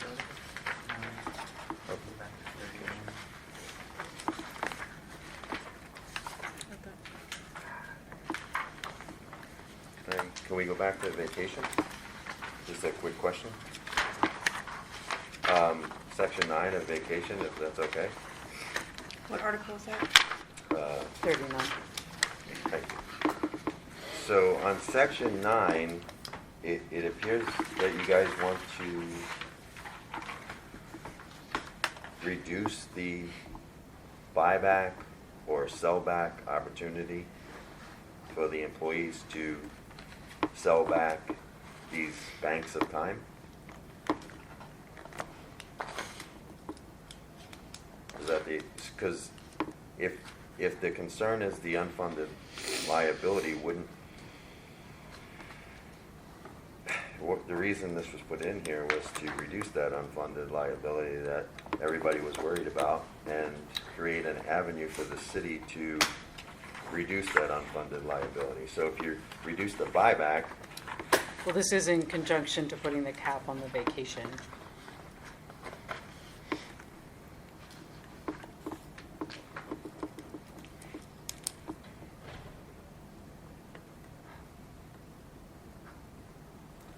What's your proposal with regard to anybody that has over the cap? Upon ratification, whatever the cap, if we were to agree to a cap and somebody has more than that, then what? pay them out. The initial, there's a payout. Real quick, you said section 9 was in relation to setting everything up for the cap? So it's in conjunction with, so it's taking into consideration everything that is proposed. That's why the hours are different. All right, so if I understand the current language, if somebody has 168 hours, they can sell 56. And if they have a minimum of 476, they can sell an additional 56? And this would take it from 168 to 240, you'd be able to sell 24, and then only if you have 480, you could sell, is it additional 24 or 48? Hold on, you're saying the initial, or No, the I'm looking at the current language. language? Current versus the changes that you've made. If I'm reading this correctly, currently someone can sell 56 hours if they have a minimum of 168 and another 56 if they have a minimum of 170 or 476. Is that You're right? one or the other.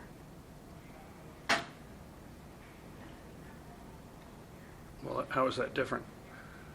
I thought it was an addition. The way I read it, it was an addition because they can already sell back 56 as long as they have 168. I read B as being another 56 if you, over and above 168, had 476. That's correct. That's Oh, I got Okay. you. All right? Okay. So 112 hours total of sell back, based on your hours. This would take it to, and is your proposal 24 And 48. and 48?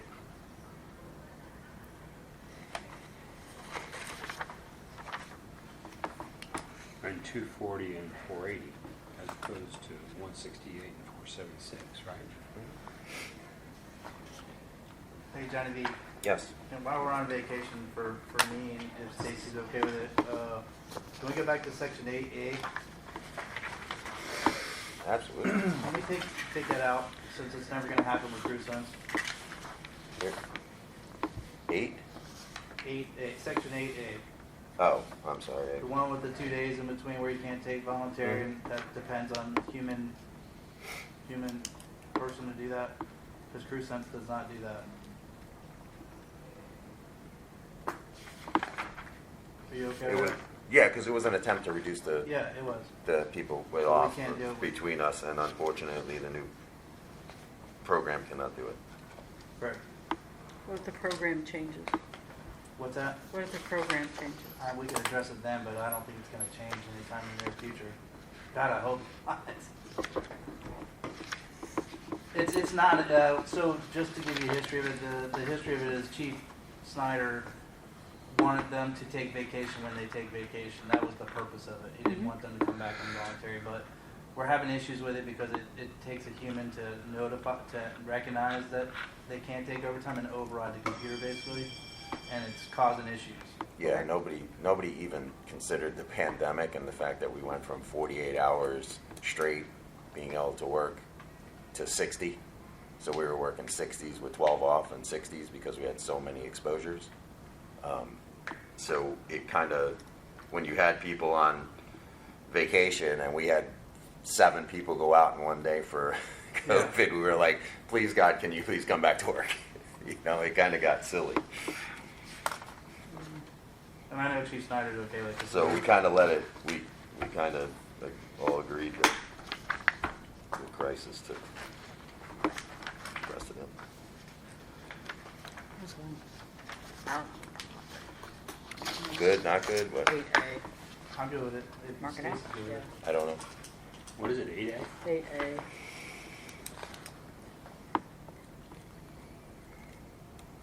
I'm gonna have to agree with the chief. You have time off, take time off. And if you're on the books for a day off and then you're taking a voluntary overtime, someone else could have used your vacation slot. No, you can't. You can't take a overtime on Yeah, the it's day not you're on vacation. It's That the days doesn't work between their that way. vacation. Okay. So like in other words, I mean, we if can they're do that on- if you want. their normal vacation days on Monday, Tuesday and Wednesday is their normal day off, and then Thursday would be another vacation day. What this rule says is that you can't come in volunteer every time on Tuesday and Wednesday. It's really already their days off anyways. Okay. It has nothing to do with their vacation days.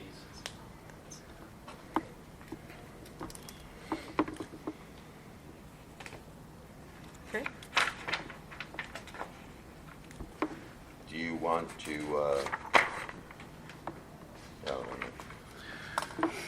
All right, anything Going else? on this. Let's move to Article 46.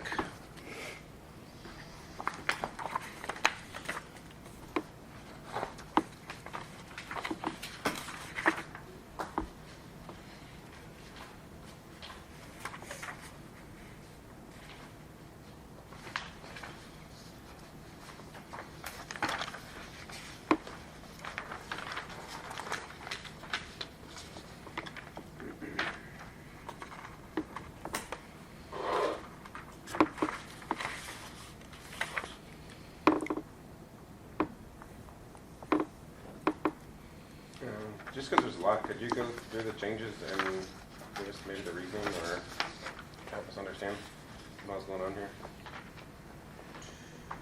Just a lot.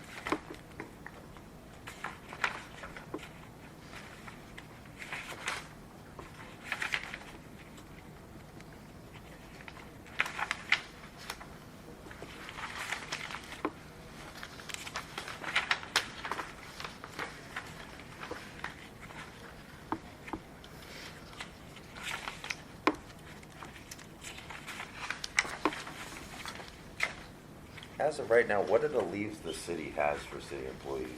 Is this PL in there? Is there personal leave in city employees? Do city No. employees have personal leave? I don't understand.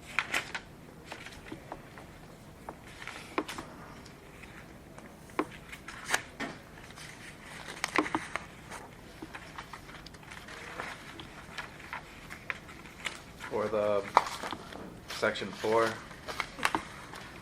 I think Drew maybe the just- last sentence Didn't of you the just ask to first go over it? paragraph. Yeah. I mean, Start with one. I mean, a lot of this, section 1 really is just identifying, section 2 also, identifying the purpose of sick leave, when it can be used. Section. no sick leave. Probably just more definition, I think. 2, and allowing use for immediate family member illness or disability. Do we advance Take sick leave now? No. not that I know of, they just pull from vacation. Okay, so line 1 under that sick leave will not be advanced. If we don't advance it, I'm kind of confused at why you're adding. Well, actually, we do advance That's what I'm. currently for doctor appointments, so I don't know how that relates to that, but How do you? if you have a doctor appointment and you can't get any other doctor appointment, let's say it's a specialist or something like that, and they don't have any other days, especially nowadays, we have allowed people to say, hey, I need to take a couple hours of sick time for that doctor, that special doctor. I think he meant No, advances that's in, different. like if you're zeroed out in your sick Exactly. leave bank. Oh, That's what sorry. that's And for. then- Okay. That's what that's for. I think that's what you Yeah. meant, All right, right? calm down. Yeah, Get off. no, I get what he's talking about, but, Yeah, if you Like- don't have anything in your bank, But the we don't- city won't we like don't do add that. hours. Yeah, so we're just identifying that. Does this reference like donations or? No, just your normal bank. so the city has a program, and it's good he brought that up, that city employees, everybody, we tend to, we can donate sick time to employees that run out of sick time.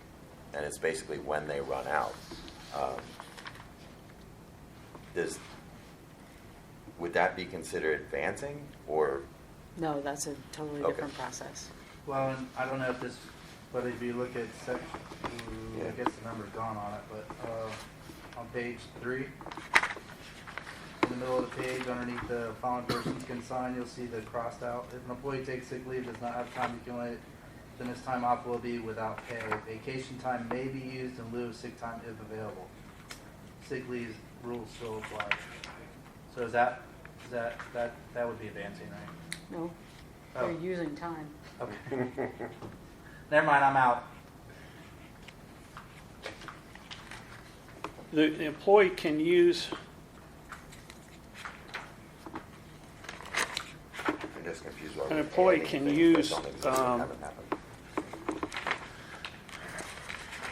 sick leave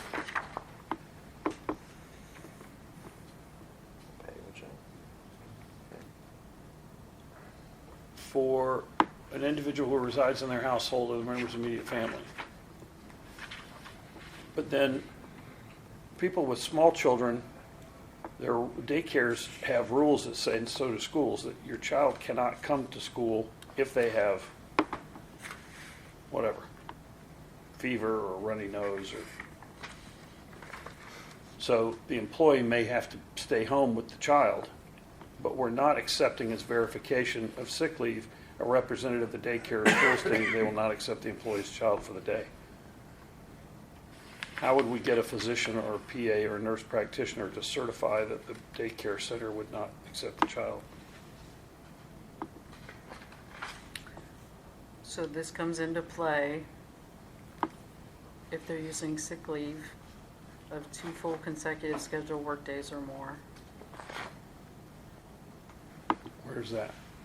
under section 4, where section 4 starts, bottom of page 2.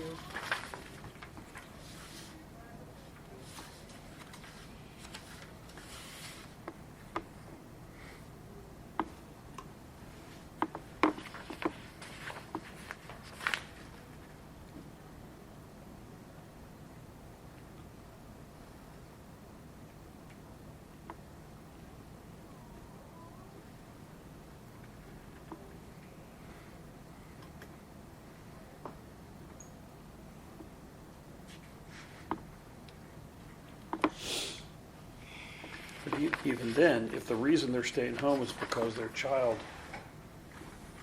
is because of an illness is not being accepted at daycare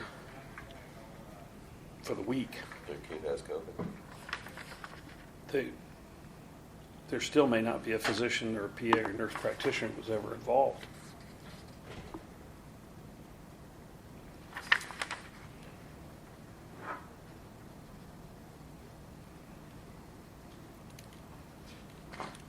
So what are you saying? If the kid is sick, we shouldn't require a doctor's note, but if the employee is, we should? Well, the kid may be sick enough to stay home, but people with small children don't run them to the doctor every time they got a runny nose or diarrhea.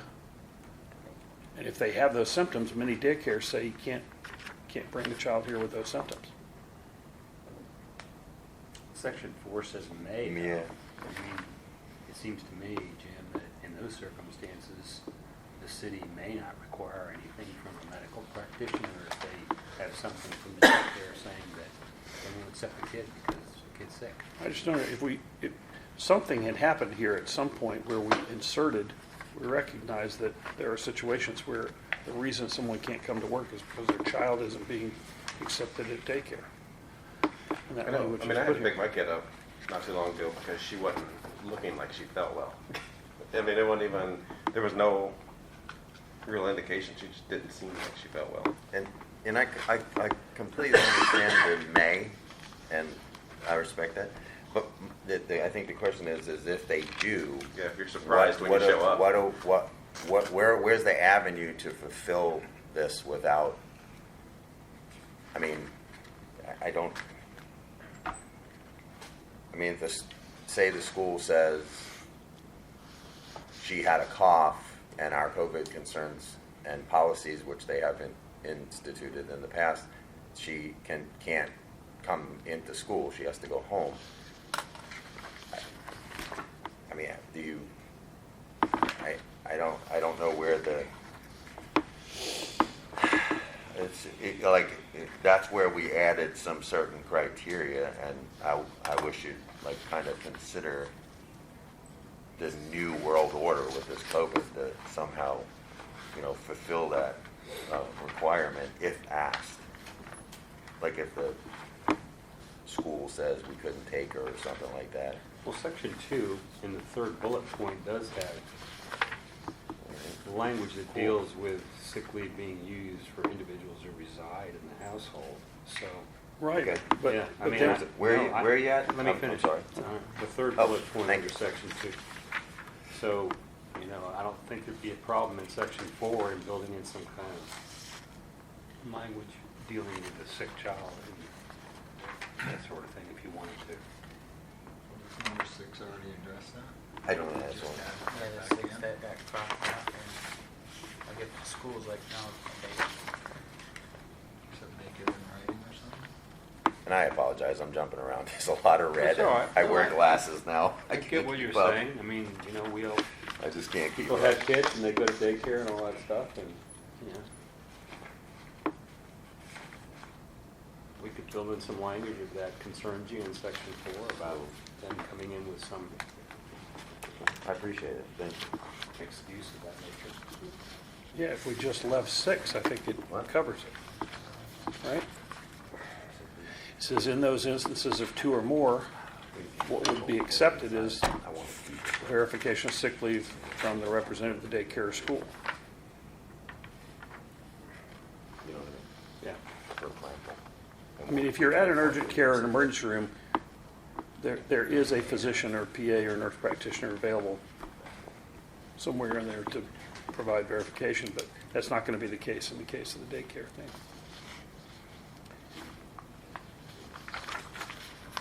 Jumping to the new section 9, this is the language that addresses what happens to the hours in excess of 700 as of October 1, 2022. We've got somebody now that has 2913 hours.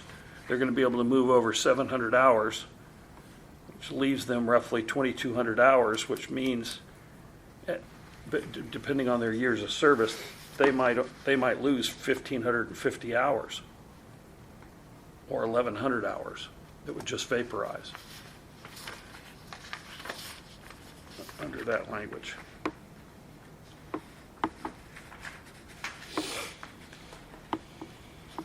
I mean, I don't know the length of tenure that person has. I assume they're not new. Yeah, I'm not sure. Yeah, I we didn't got- ask for a name. Yeah, we can do a spreadsheet or something, I guess, if you guys can. And match it with the accruals or the payouts. that we Match have. what? The sick time with the person. I know who the people are. on Well, the list, we but I talked didn't about ask- earlier I didn't- possibly a I didn't B-bank. ask for her to text me the name. Yeah. We talked about any excess hours maybe rolling to a B-bank that would still be available for the employee to use. Okay, so we're still on this. All right, go ahead. Anything else on sick? Yeah, so section 1, we're switching from 24 hours counting as hour worked to not counting as hours worked. Could maybe somebody tell me what affects as far as our scheduled overtime? If, say, I'm out for a couple hours or anything now? Carl, maybe? I don't know, somebody. So, we've actually worked pretty closely with the past administration and this past city to tweak this so that we didn't cause more unfunded liability, but also create more burden. So the goal here is always to promote the employee to come back to work, right? That's the goal. So we kicked around at 1.8 hours because of the fact that with COVID and all the things that were going,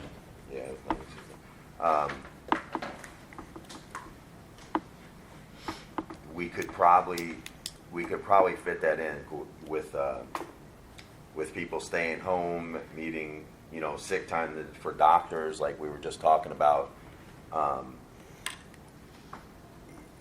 I would hope the city could consider an 8 hours or roughly around there rather than the complete 24 hours, because we have so many opportunities for people to come back into work, which was one of the reasons that we added in that administrative officers could ride down to fill overtime for short durations of time. It kind of coincided, kind of what Stacy was saying about the other articles. So hopefully that could be a consideration if that helps you, Mike. It came up probably three different negotiations. We went from this language here, which it didn't do a lot, and then we changed it to this, which worked, and then kind of petered off to more of a reasonable short period of time and have that individual come back to work. It's like if their wife or significant other works a job to, obviously we all know inflation's at a 9%, but they could not be penalized or lose any benefits if they came back to work within that 8-hour period. Yeah. I think that meets. I don't know that 8 hours. Ours is currently 24. No, it's 24, Yeah. but in the past we've talked about 8 hours is what I'm So talking with about. this would be anytime that's sick, you'd lose your FMLA Yes. time, correct? You'd Or not FMLA, FSLA time? Well, Is yeah, that what and it is? any overtime you work would go to straight time. Correct. So it's a significant Up loss. to the hours that you're out. Yes. Okay.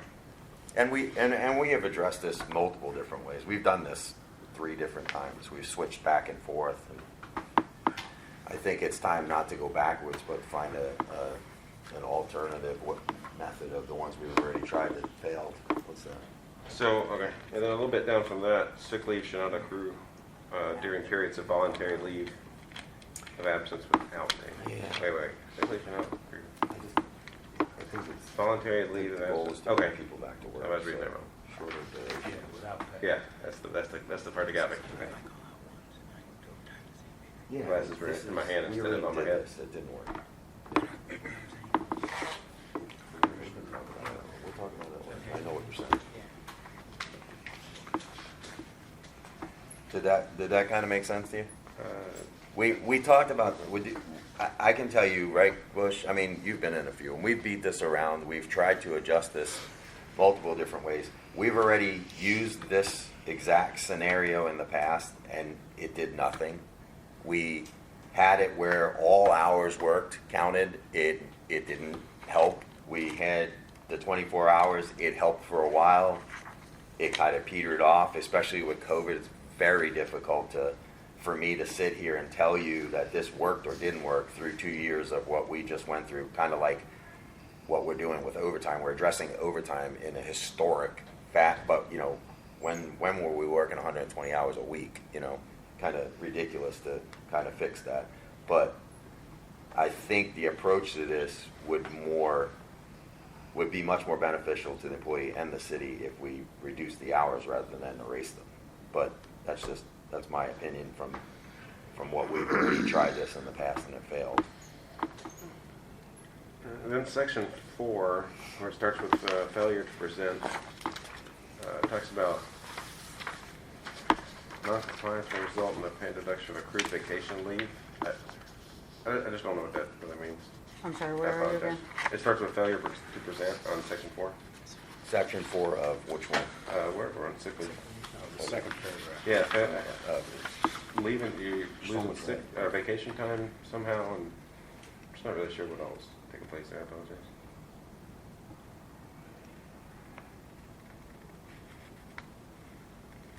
So this is the start of section 4.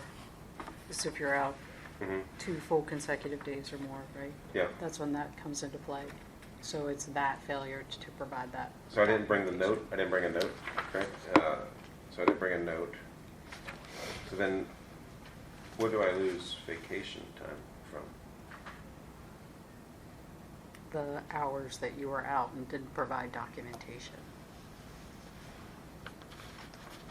Okay, so it wouldn't be counted as sick leave, it would be counted as vacation Right. leave.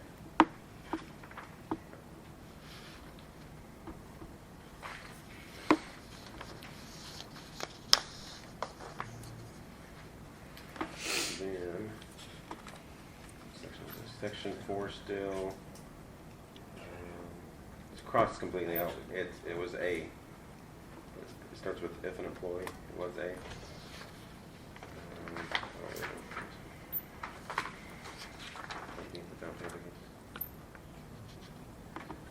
So I guess the way I understand it right now, if we don't have sick time for whatever reason, and we're still out, I don't know, just for whatever sick time problem it is, we could pull from our vacation bank.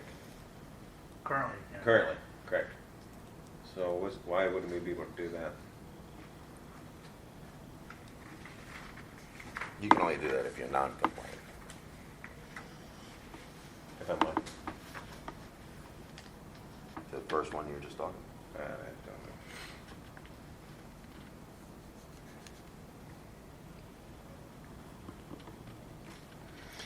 If somebody has a legitimate injury or illness and they're out of sick leave, why wouldn't we allow them to pull from their vacation?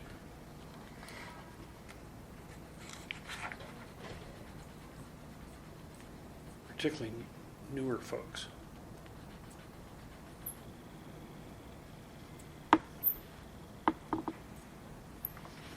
Well, new people can't use their vacation if they're in their probationary period, right?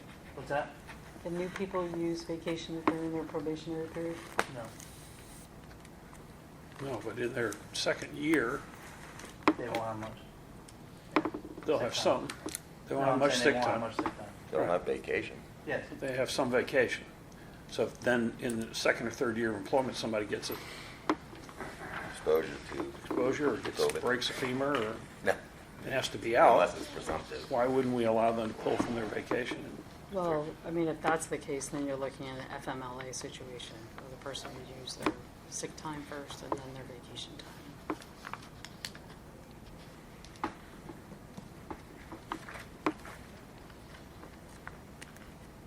You said it would be what? Okay. Sorry. FMLA, Time? Or? you, That if don't it were provide an time, that's just extreme add on. situation like that, then you would qualify for FMLA. But that And don't, use your sick time first. okay. If you exhaust your sick time, So, I oh, don't okay. think I exhaust. So what you're, what, So maybe saying I that was if it's confused. If I FMLA. exhaust sick time? I'm sorry. you can use your Use vacation. Okay, it's covered. Oh, you can use vacation. Yeah. If So it's an it's FMLA in- situation. If it's yeah. If it's FMLA. FMLA. So if I don't have sick time, but I don't take more than 2 days, I can, and I have vacation, I can use the vacation If as it's an sick? FMLA situation. If it's FMLA. It's an Yeah. FMLA It's situation. got to be a serious I matter. have no idea what FMLA is. Yeah, yeah, I know, Qualifying I know how I don't know what the an FMLA, but what I'm situation is. asking right It's now a is Versus serious not medical one. condition. the I thought it way, just kicked in after 2 days there. Well- 2 missed shifts, FMLA. I don't know FMLA. Generally, a qualifying event requires you to be out longer than 2 shifts, Yeah. unless it's intermittent leave for a pre-approved FMLA. Right. yeah, it's, So it if any says, reason you're sick for more than 2 shifts, is it FMLA? I just don't know. No, it's No. not qualified Yeah. as a serious medical Yeah. condition. Yeah, okay, okay. Currently, you have to, for us, currently you have to, Hold I on. don't know where the 2 comes from, but currently they're using 3 unless they've changed Oh. them. 2 full. 3 shifts out, and you have to apply for FMLA through HR mandatory. Yeah, I said more than 2. What does it say? Yeah, It'd be- doesn't mean you're gonna be accepted. No, no, where's it say? Usually if you're out that long, it is a serious medical Gotcha. condition. So, no, my question is, so it says, we keep saying, and I keep hearing it, this is only after 2 shifts. that most of these things are implemented. It starts with your third shift out, I my, believe. my third shift. So if we have an employee, because they don't accrue very much in their first year or so, but they do have substantial vacation hours because they can't use vacation in the first year, can that member, if they needed a day off and they have no time, sick time in their bank, but they have 90 hours of vacation because the city requires them not to use vacation for the first year, can they use vacation in lieu of sick time in that 2-day period? If they reach, if it's a qualifying FMLA No, event. no, no. It's not FMLA. They then the need to answer- go to the doctor. No, They need to No. take care of their kid. no, not according to this language, no. I'm just gonna throw this out for both sides. In the previous contract before this, it used to be approved by the fire chief. Yeah. That may resolve both sides, I'm not sure.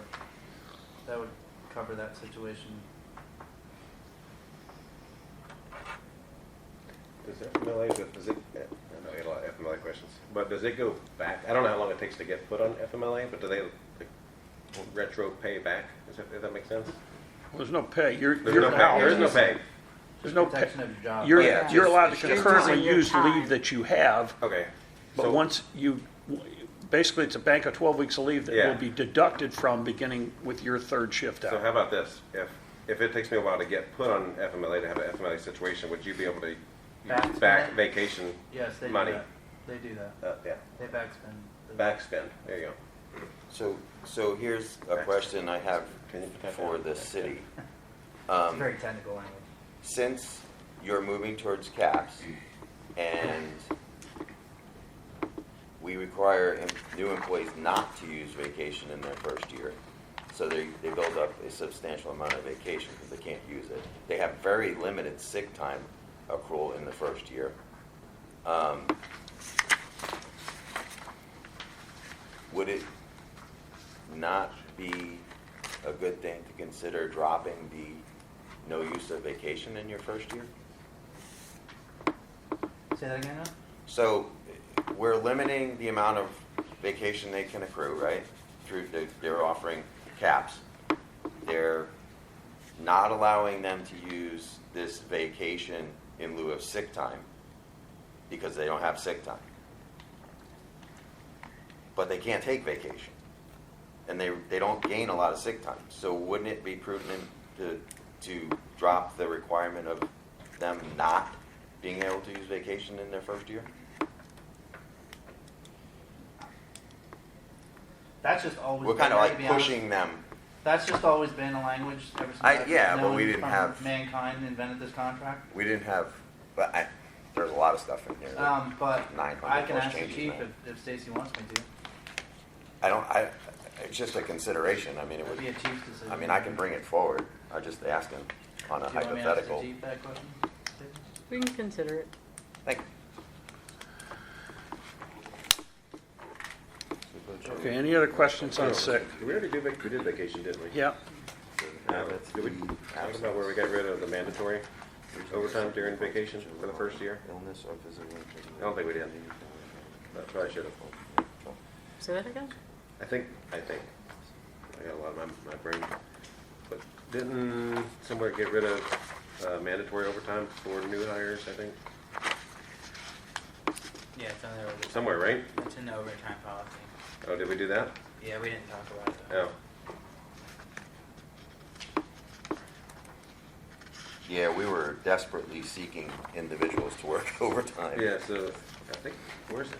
Oh, you said we did It that? was a shame. We were mandatorying individuals that were not allowed to take overtime. Yeah, what the heck's overtime? 16? There it is. I think we skipped that. So, So section 5, the second paragraph of 16. are we in 16? So that was changed to allow Uh, new probationary members may be eligible for mandatory overtime provided they have a minimum of 6 months' experience with satisfactory evaluations. That's definitely what it says. Shall not discriminate. See, right So they now- can't take voluntary, but they can Oh, be so- mandated okay. after 6 months. So that was the question, I guess. Why, yeah, so right now they can be mandatory day one. I Yes. guess that's the difference. Maybe there was a Well, question there. not day one, 6 Well- months. No, No, right now. currently. Okay. Currently. Currently, so that was the difference. We added 6 months from nothing. So, and then I have another question, I apologize. It's in sick leave still, hopefully, and it's section 3. Says the city may also require a physical checkup by a city designated physician to verify fitness for duty in instances of injury sustained while not on duty or instances habitual sick absence. The provision may apply to situations involving illness or physical incapacity of employees' immediate family requiring immediate attention and resulting in cause beyond their control. Or That's section 4. I'm kind of confused on the second part. The provisions of this section may apply to situations. Yeah, why involving- would we send them for a fit for duty? Because If their they've been out family got hurt? caring for somebody in the family. Where are you? End of section 4, I page don't know, 3 it's all red. of Article 40. Fucking lost. Where is that one? Yeah, what is that? Section 4. Oh, I didn't even see it because it's in red. Jesus. I gotta start circling this up. Sorry.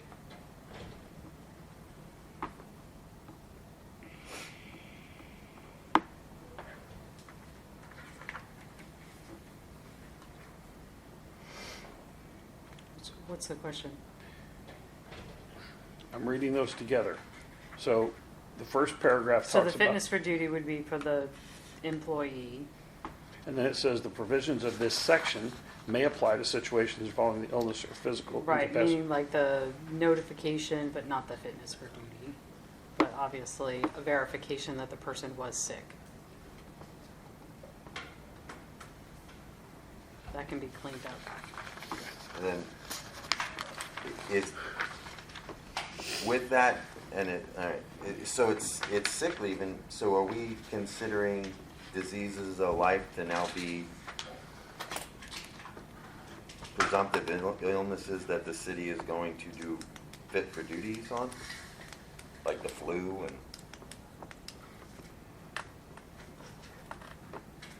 I mean, a fitness for duty could be required for, this is illness or injury.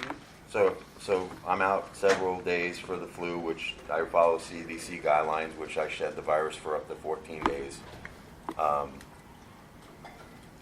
And now the city requires me to go to a city physician to get cleared for duty.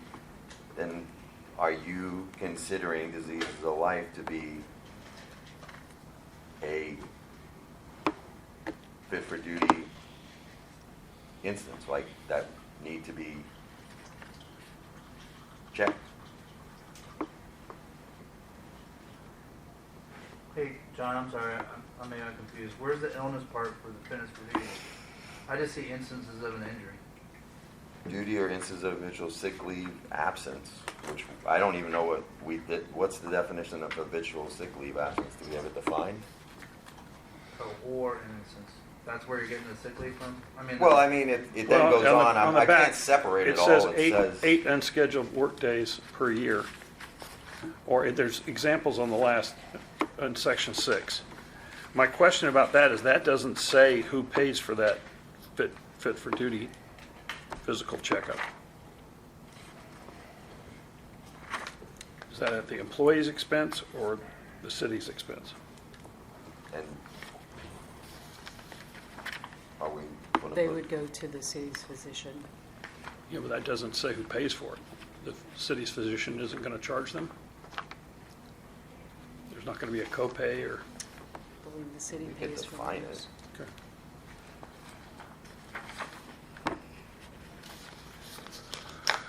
So, did we say that the city's gonna cover both? Yes. And stuff? Okay, awesome. Well, we put that in there and all. Thank you. Okay, anything else on 40? Before we leave, sick time? Is that what 40 is? Yeah. Well, section is It sounded like both sides kind of agreed on number 6, representative of daycare or school to resolve the issue in section 4. Maybe just think back. We're going to consider that. So, awesome, thank you, Chief. Section 5. I believe there's a clerical issue or a scrivener's error, if you want. Where? Member is out of form. Mayor should be more. Here, John? Right here. I apologize. These are my wife's In glasses, section and 5, it's like it I'm says if the looking. member is out mayor, then I'm that like should- looking should be through more a than that. fishbowl with these things. I think they're 4s or 5s, and I'm just a 1. So it's like 5A. Thank you. I can see the ink dots. Let's see. Division chief makes the decision to send a member of the home if the member is out. Okay, can we move on to 44? Educational Assistance Program. Sure.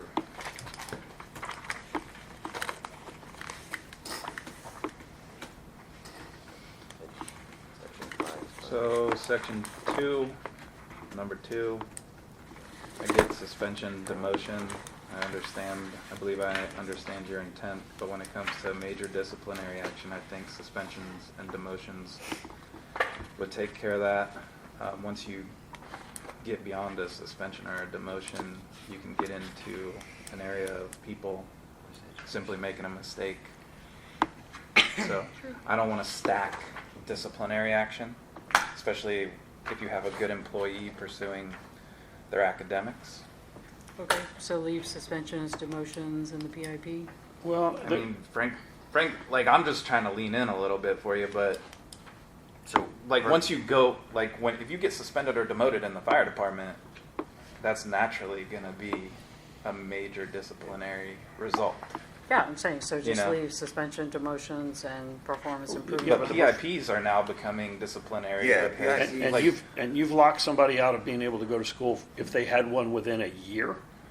So for the next 12 months, that person's not eligible for educational assistance. So city PIPs.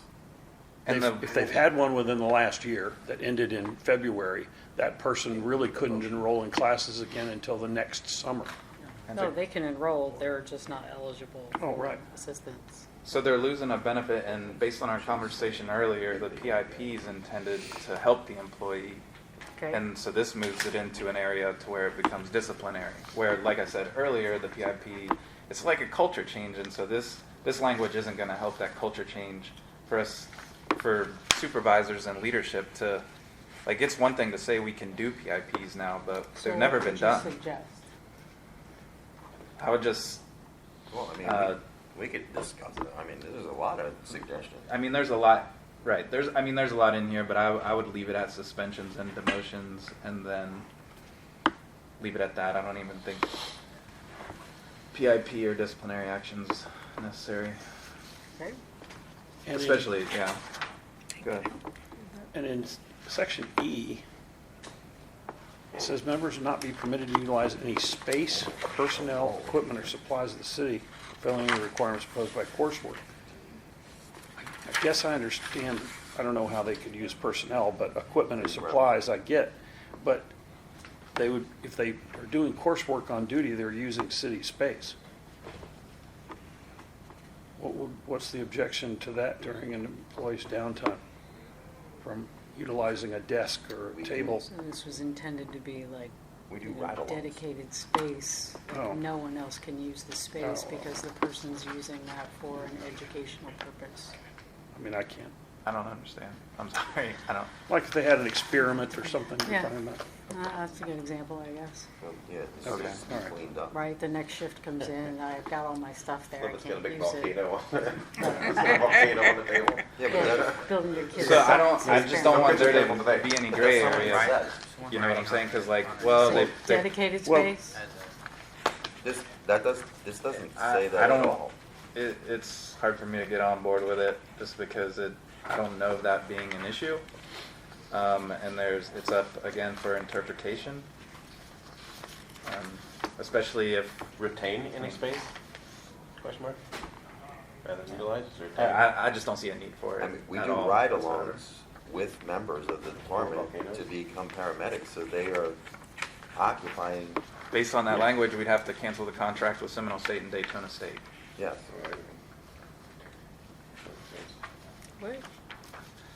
That's the amount of leeway there is for interpretation in that language. If you think about it, it's like guys do ride-along, They're clinical using ride-along equipment, hours they're using supplies. in the station, on the trucks, using the equipment.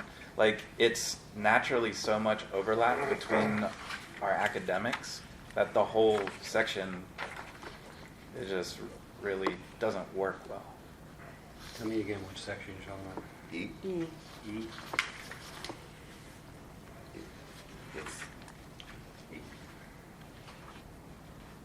Because we are reimbursing members for paramedic coursework, correct? it's literally 1 cent.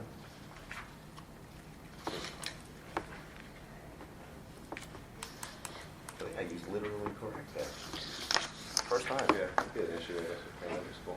to see that. Yeah, because they would be utilizing space, they would be utilizing equipment, they would be utilizing supplies, and it would all be in the process Okay. of fulfilling requirements All right. imposed by the course. Anything else on? I have, We get it. I could take up the rest of lunch with the problems I have with this article, so I think we should take lunch. There's an astronomical amount of issues with this article. Well, I think cleanup is more likely because I don't think anybody thought about the ride-along when they wrote city property. Nobody really considered the fact that we actually do this. Okay, lunch? Person's trying to be nice. Going off the record? Yeah. You want to, Off the 1:30? 1:30? 1:30? 1:30? 1:30? 1:30? Forty. What article number is that at, Jim? 44. 44. 44.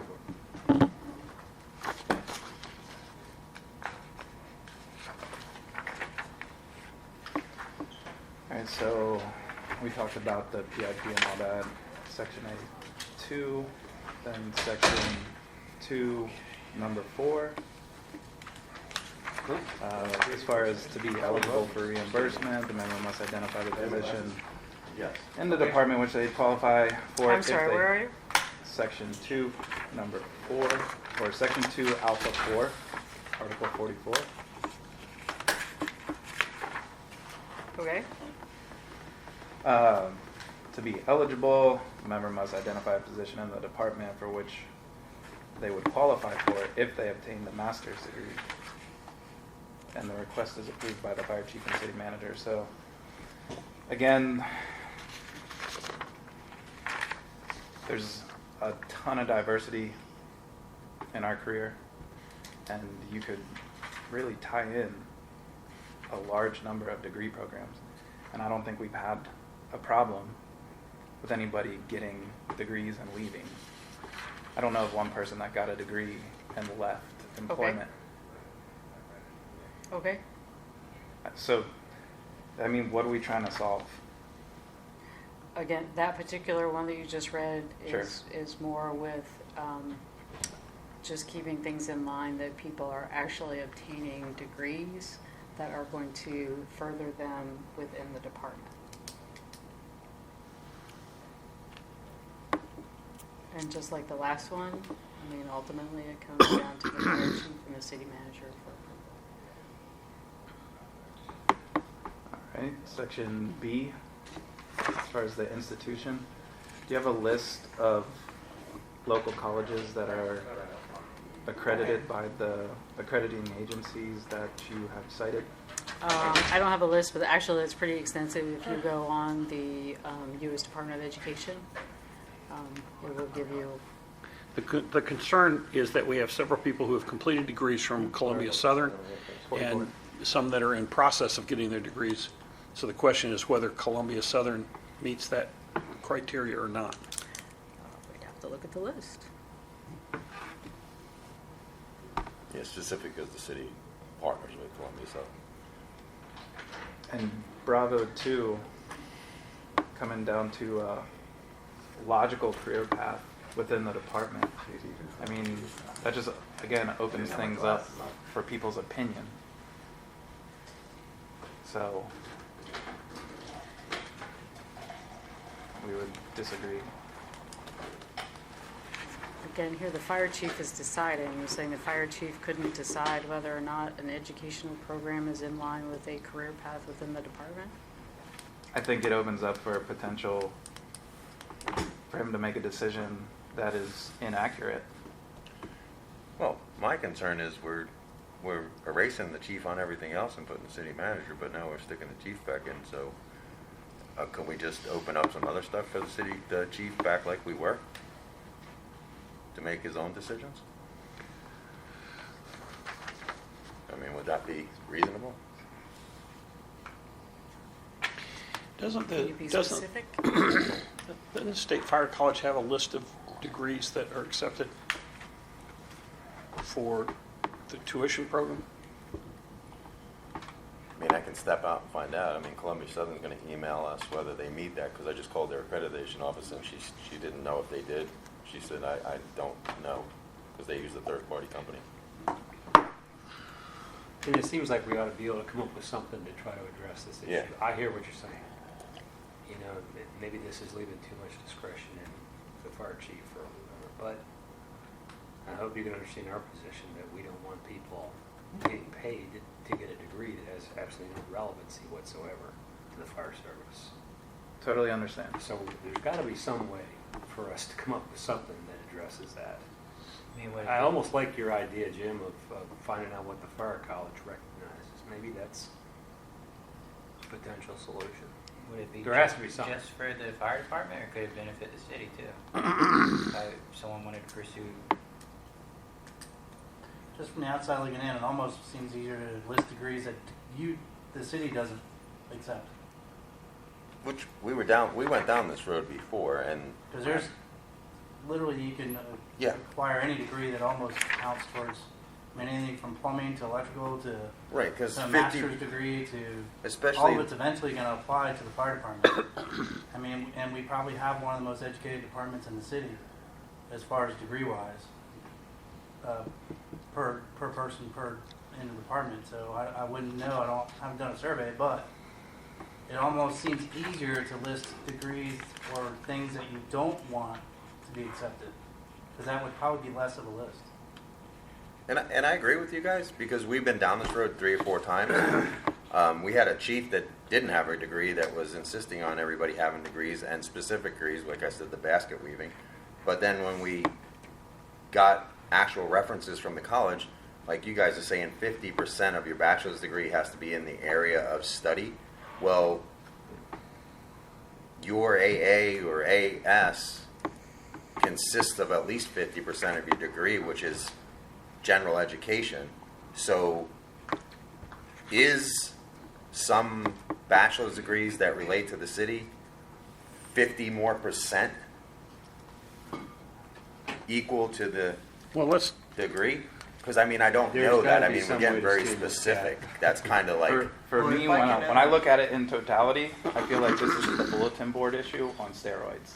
Massively overcomplicated of something that doesn't have to be. Could be right, but there's got to be some way to Well, yeah. address it. Here's a list from the internet on 10 or 9 top fire department degrees: fire science, emergency medical services technology, fire technology, fire administration, firefighter paramedic, emergency management and homeland security, emergency medical technology, emergency and disaster management, leadership and management. not nursing. public administration would be. Public administration. No, but the part about the 50%, that's confusing to me as well. Is I don't know what courses, once you get to the, is it in this article it talks about the 50%? It's crazy. I don't know, when you look at a degree curriculum, I don't know how you differentiate classes that are quote-unquote general ed versus classes that are core to the degree. Where is that? Was that in this article or the other article? It's in this article. I mean, the the course of study would do that? Well, like public administration. Which courses are core to public administration degree?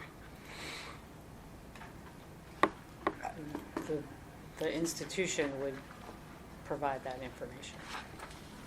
But when you present a document that says you want 50% of their degree to relate courses relating to the fire service aspect, or they don't receive a benefit, I'm pretty sure you should come here and show courses that their core curriculum courses, their general education courses, don't out or over the 50% where their courses related to fire service, because that's the second half, are less than 50%.